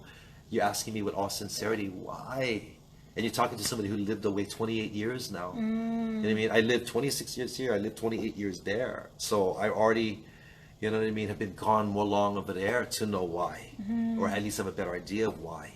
They love Hawaii. So that's what I mean when I say, but when you find that universal thing that we call aloha, that is universal, it's a universal spirit. When you find that universal spirit of aloha in Hawaii, look and touch. I swear you cannot touch it. That's when I start to get emotional. You know what I mean? Because you cannot, I have met, and if you only know the beautiful people I've met all over the world, I have met the most beautiful people in so many parts of the world. Every part of the world, I have met the most beautiful people that get so much joy in aloha. So much true aloha, right? But I have never went to a place in the world where I've ever seen communities like Hawaii, where we come together. So when you say, I'm sorry, when you say like minority, you know what I mean? You say, we're the only place that is people that know more majority, we're all minority. That has a lot to do with it, Karen. Do you know what I'm saying? You go other places, there is majority everywhere. I don't care if you go Japan, you can find Japanese. You go Germany, you can find Germans. You go France, you can find French. Yes, it's multicultural today. You have all kinds living amongst each other in all these countries. But there's still a majority. There's still a majority. But over here, it's so diverse. Even go to the mainland. You know, go to Kentucky, go to Wyoming, go to New York, there's still going to be a majority of black, white, brown. You know, that's the majority. You come to Hawaii, we no more black, white, brown. We got everything. The rainbow. Right. You know what I'm saying? And then go figure why Brother Is can come up with that song. And it's a song they be like, are you kidding me? That song's been done and done and done, but everybody just loves Over the Rainbow. From Brother Is. From Brother Is. Different. It's right. special. You see what I'm trying to say? There's mana in all that. These things show something. Those people get it. I just saw American Idol use that song. The winners would sing that song. So when they came into the tour, they would choose what song would you want to sing, and they chose Brother Is. And then the final two on American Idol this year, they went. One was on country, one was more like one alternative singer, right? They went announce that because I had 3 left. They went announce with those 2.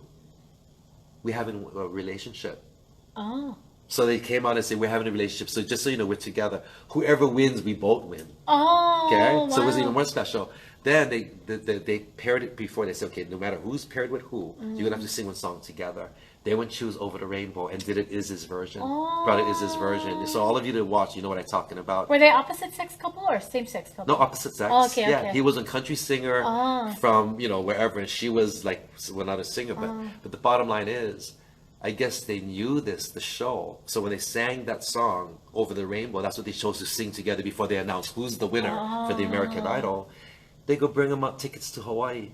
They gave them free tickets to go to Hawaii for a vacation. That's and then they brought out leis and put leis around it. So what I'm saying is, it's just, what I'm getting at is, that song is still relevant. They just used that song on American Idol this year. It's not like that song just came out 2 years ago. That song has been out for a while already. But it's still relevant to young kids today that's still picking that song as that's the song that I'm going to sing. You know what I mean? And, you know what I mean? So there's so many ways that reflect that Hawaii is not like everywhere else. And that's why Hawaii's got that aloha spirit like no other. Hawaii is just majestically beautiful in every size, shape. It's eye candy. Oh my God! But it's so much more than eye candy. But what I'm saying is, well, it's so much more than eye candy, but it's still eye candy. You can't deny, man. You go to the islands and you just look at the beauty of the islands physically. You know, I don't see the beauty like I'm not cutting anywhere else down, but no more any islands are anywhere as beautiful as Hawaii. No more flowers as beautiful as Hawaii. No more flowers that smell like the flowers of Hawaii. You know what I'm saying? No more dances like Hawaii. You know what I mean? The way Hawaii does it. So I don't know. I know it sounds like we're just playing let's favor Hawaii today. But, yeah. No, because then we're coming back to aloha. We're coming back to Aloha. But you said how come? Why is it that people feel this about Hawaii? And I think that's what it is. And now you can say, well, why people have never been to Hawaii? Because people that never been to Hawaii, they still gonna choose Hawaii. Why? Because of their preconceived notions of Hawaii. Because I asked them, where would you? Hawaii? Have you been to? No, no. I go, then why Hawaii? They go, because of everything that I think Hawaii is. That's what they say. It's paradise. Look at the pictures. Look at the way the people are. Look at the, you know what I mean? So that's the way people But even see Hawaii is changing, which is sad. Okay, we're not going to deny. We're still being realistic. Brothers over there probably going, well, what about road rage? What about the leader that run me off? Hey, somebody would stick finger to me the other day. And murder and all kind of things that are happening. Yeah, it happens. We can't say that it doesn't happen. But there's still the 15 people that thank you opening the door, and maybe that's what we need to focus on. That's the difference. That we have to everywhere get the murder, everywhere get the road rage. Hawaii too, but not everywhere still get that kind people. Because he told a story, if you were watching the whole time, he told a story where he went into store and he held a door, and every single person, all different age group, all different cultural background, ethnicity, looked at me and said thank you. Looked at him and said thank you. And that is special. And when you're like me, not the typical person that's traveling around the world, I have a better reference point than most, typical people that may not travel as much as I do, to know where they don't say thank you for opening the door. You know what I mean? So I never just kind of go over there. I've been around. So to recognize. Who knows, you know what I mean? A lot of people don't say nothing. And then, then it's the opposite. You get the other Scott. Well, excuse me, Your Royal Highness. I saw another sprinkle rose petals when you had walked through. Maybe then you would have looked at me. And then maybe not. You know what I mean? So, anyway. I want to ask you about this. Yeah. I just saw this. What does it say? You don't want to get the vision. Okay. The Lord is my rock, my fortress, and my deliverer. Psalm 18:2. There you go. Why that? That's exact because... and again, I don't want to make any religious, like going in the political religious direction here. It's not about that. But for me, that's my faith. I do believe in God, and I believe when I say, you put God first, all else follows. So the Lord is my rock and my shield. And is it your favorite verse? No. Oh, okay. But this is the truth of a lifestyle for me. The Lord is my rock and the Lord is my strength. So I always feel that I have stability and I'm grounded because it's not my ground that I'm grounded on. It's not my establishment. God is your foundation. Yeah, that's God's foundation. And so this connects to put God first and all else follows. So for me, that's how I live my life. I always just put, God first in what I would believe, what God's intention would be for his creation. You know what I mean? And then everything else follows, meaning things just fall into place rather than trying to do it opposite. Yeah. Trying to do what I think and trying to do everything of what I'm thinking, I should do. And then you go back and you power, you go this. So what you think, God? You know what I mean? And you go, you should have talked to me before you started. You know what I mean? You know what I mean? So now I learned that whole, put God first and don't worry, just everything else follows it. Just do the right thing. Putting God first means living right as you can live. You know what I mean? Doing right as you can do, or what you think is right is. Help as many people as much as you can help. Just that, in other words, just focus on that. Don't worry about anything else, like what you can get, how you can do this, it just comes with it follows, and it does. Wow. I don't forget that I'm that same person that was eating bread, one loaf of bread, stretching up for one whole week, feeding the birds. Because all you had was 97 cents. All I had was 97 cents. So what's your favorite verse, if that's not your favorite verse? You have a favorite? Yeah. What is it? Yeah. Do you know it actually is actually I don't, because it's mentioned in different places, but I think the favorite part of the scripture for me is when right before they whisked Jesus off for his crucifixion. Yeah. And he said to his disciples, which he could have said, I mean, come on, he was the Son of God, he was God. He could have said anything, all right? But before he got whisked off, knowing he'll never come back again, not the same way, he said only one thing. He says, I leave you with a new commandment. I leave you with a new commandment, to love one another as I have loved you. That's my favorite. And I'll tell you why, because I believe that with everything that Christ could have said, and that's what he said when he knew this is it. Once I leave here, I ain't going to be with a body no more. There's not going to be no body. You know what I mean? It's going to be a whole nother thing. And I'm going to have to go through this crucifixion.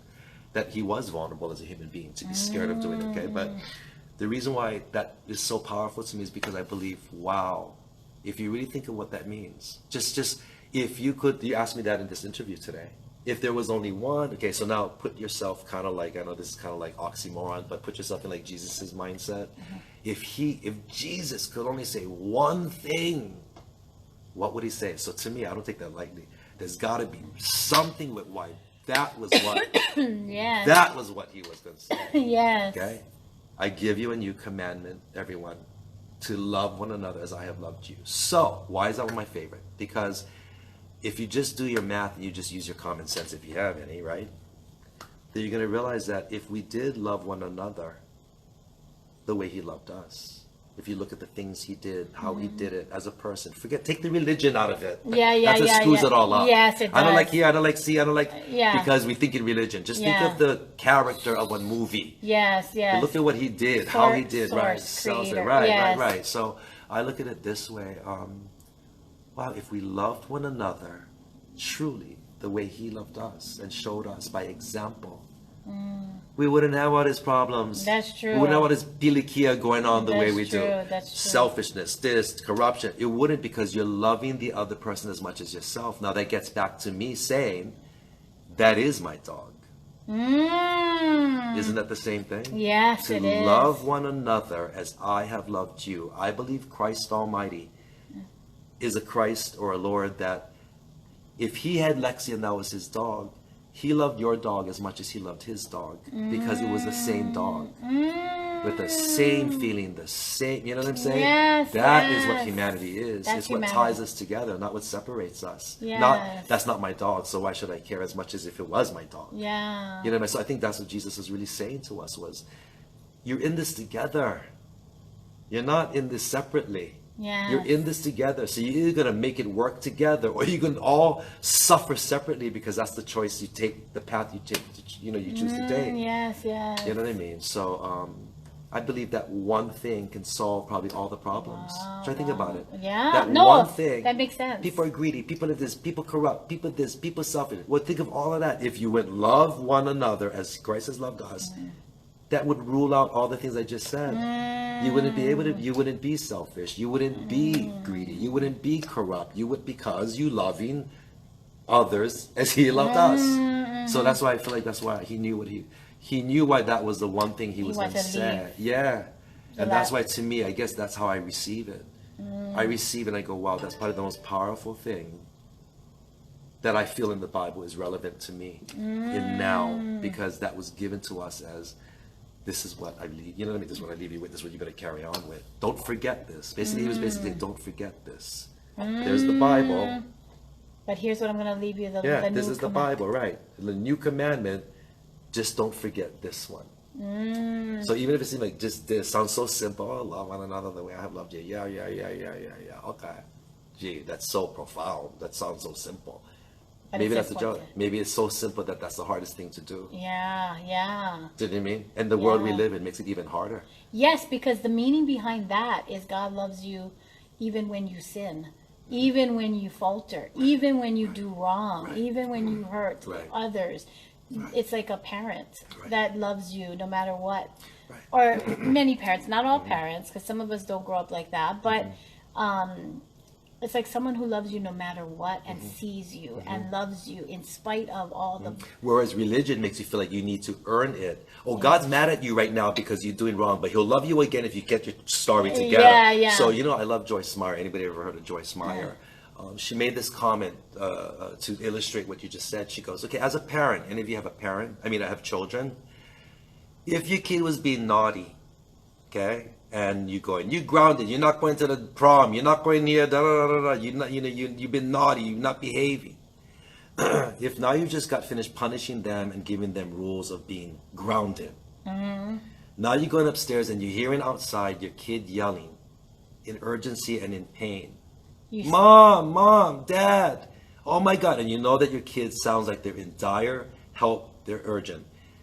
Are you going to say, has he been a good boy or a bad boy? He hasn't really been so good because I don't think I'm going to answer this call. You're not going to think about what your kid do wrong. You are going to run out to your kid right there because you know, sound like he get one broken arm or something. He get really sound like he went fall out, right? They need me. So they go, why would God be any less? If you know that you're mad at your child right now, and you just went ground them and have the whole lecture, if something happened outside, you're not going to question, should I go run out there and help him because I'm mad at them?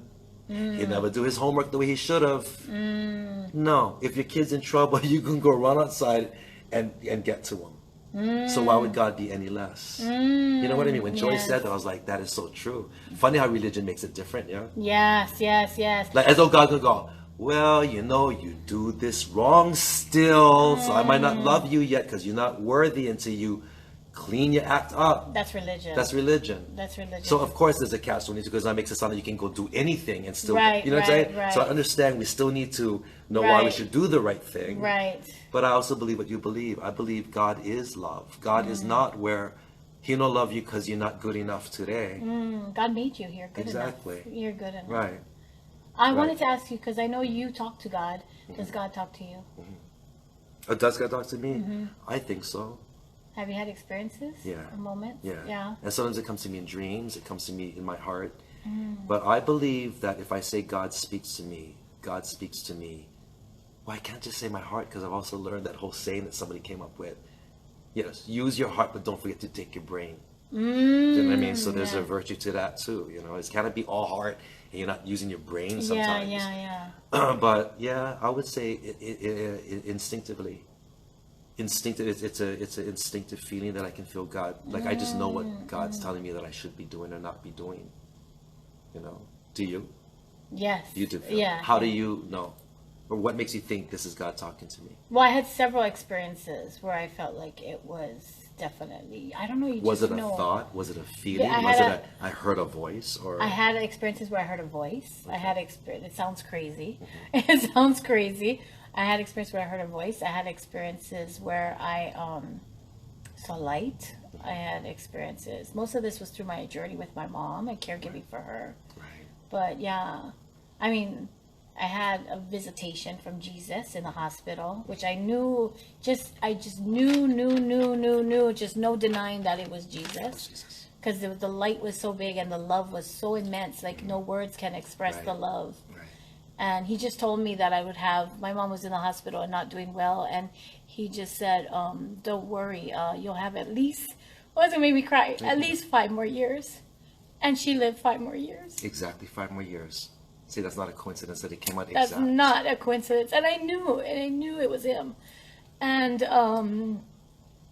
then there was one time where my mom got well and I was like praying and I said, how can I love you more?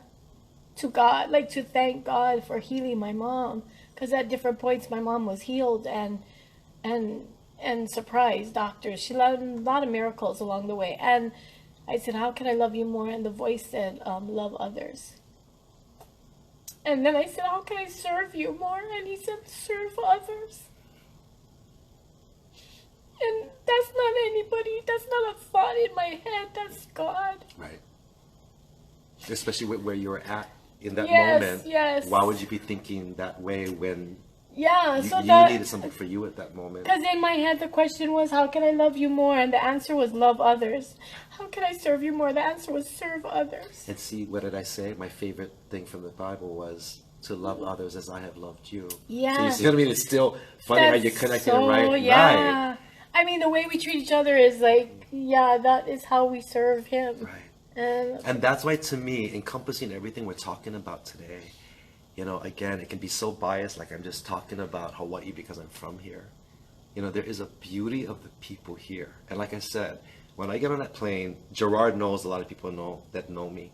Once I get on that plane and they shut the door, Once you hear boom, that's it. I crawl into my thing and I start hiding my head. Really? Of course. When you leave here? Always. Really? I start to cry the minute they shut the door. Wow. Because I feel like you're ripping my heart out of my chest. What? Really? Yes. Anybody in Gerard knows that he'll like, we'll be back. You know what I mean? He'll go like that. And it's hard leaving this place because I feel so attached to Hawaii. It's a physical attachment. It's not just, my family, my friend, the food. It's like I just feel so, I can feel the physical attachment of being attached to this place. You know what I mean? And I really believe that if anywhere that God lives and took his time to create, it was Hawaii. Because he's still creating it. He's taking his time, he's still creating them. With the lava. He's still creating them. So how you like that when I say God took his time creating Hawaii? He's still creating them. He's full on, like never before. He's still creating them. You know that, but it just makes Hawaii that special. And so when you say God, we left off at God speaks to us. You hear God. Karen asked me the question, does God speak to me? And I said, does he to you? And we expressed our vulnerability to show you and tell you how we believe he has and when he has. I believe that what I'm doing right now is God driven. I really do. I'm not like on this holier than thou mission, but it's not something that Scott Katsura me is just concocting on my own saying, I think I want to do this. To be quite honest, you know why I know it's God? If I can go there with you guys. Because why would anybody want to do this? That's how I feel. Why would I want to tackle these topics, these issues? Why would I? Why wouldn't I want to just go party and have fun? Why would I want to? Or just sing songs. Or just sing songs. Write songs and sell, make money and right, be happy and right. sell write songs that will that sell. Drunk love. Rather this than song, write a this, book right. for kids about character Integrity, values, right. And then or struggle, champion animal rights, or do whatever else you're doing. Right. Yeah. And that's why I know it's this. In my crazy, if anybody can relate to me here, I'm out of my element. I'm out of my comfort zone. People think that I was out of my comfort zone when I moved away 28 years to go from local Halava Heights to New York City. For 28 years, you better believe that's out of my comfort zone. But would you believe that that's preschool compared to now me coming out of my comfort zone in this genre of my life? Now coming into another part of my life it's not about geographical location. It's about precise context. Of defining myself of this is who I am, or this is how I want to be, or this is how I wish the world could be, or this is what that's a whole different kind of thing from geographical cultural shock. Culture shock. I live, I'm used to do this in Hawaii and I'm not used to do this in New York. Well, you get over it after a while, you know what I mean? You get acclimated, at least I did, and I'm very adaptable. That's one of my strengths. But so why do I believe that this is God compelling me to do this is because I know myself enough to know I don't want to do this. You know what I mean? And I know that sounds like oxymoron. It's an oxymoron, a hypocrite. But believe me, I know what I'm talking about. It's like inside of me, I wouldn't want to do this. I wouldn't want to tackle things that are very uncomfortable, or having to open my eyes and continually see the things that are infecting everyone. So why infecting do you do the children? Because just like you. When you heard God say to you, when you say, how can you better serve you? And he said, to help others. It's the same thing. So you feel like that's your calling. Yeah. Because the older I get, I guess maybe the older we all get, if you are conscious and you're wise, you know, life is short no matter how long you live, right?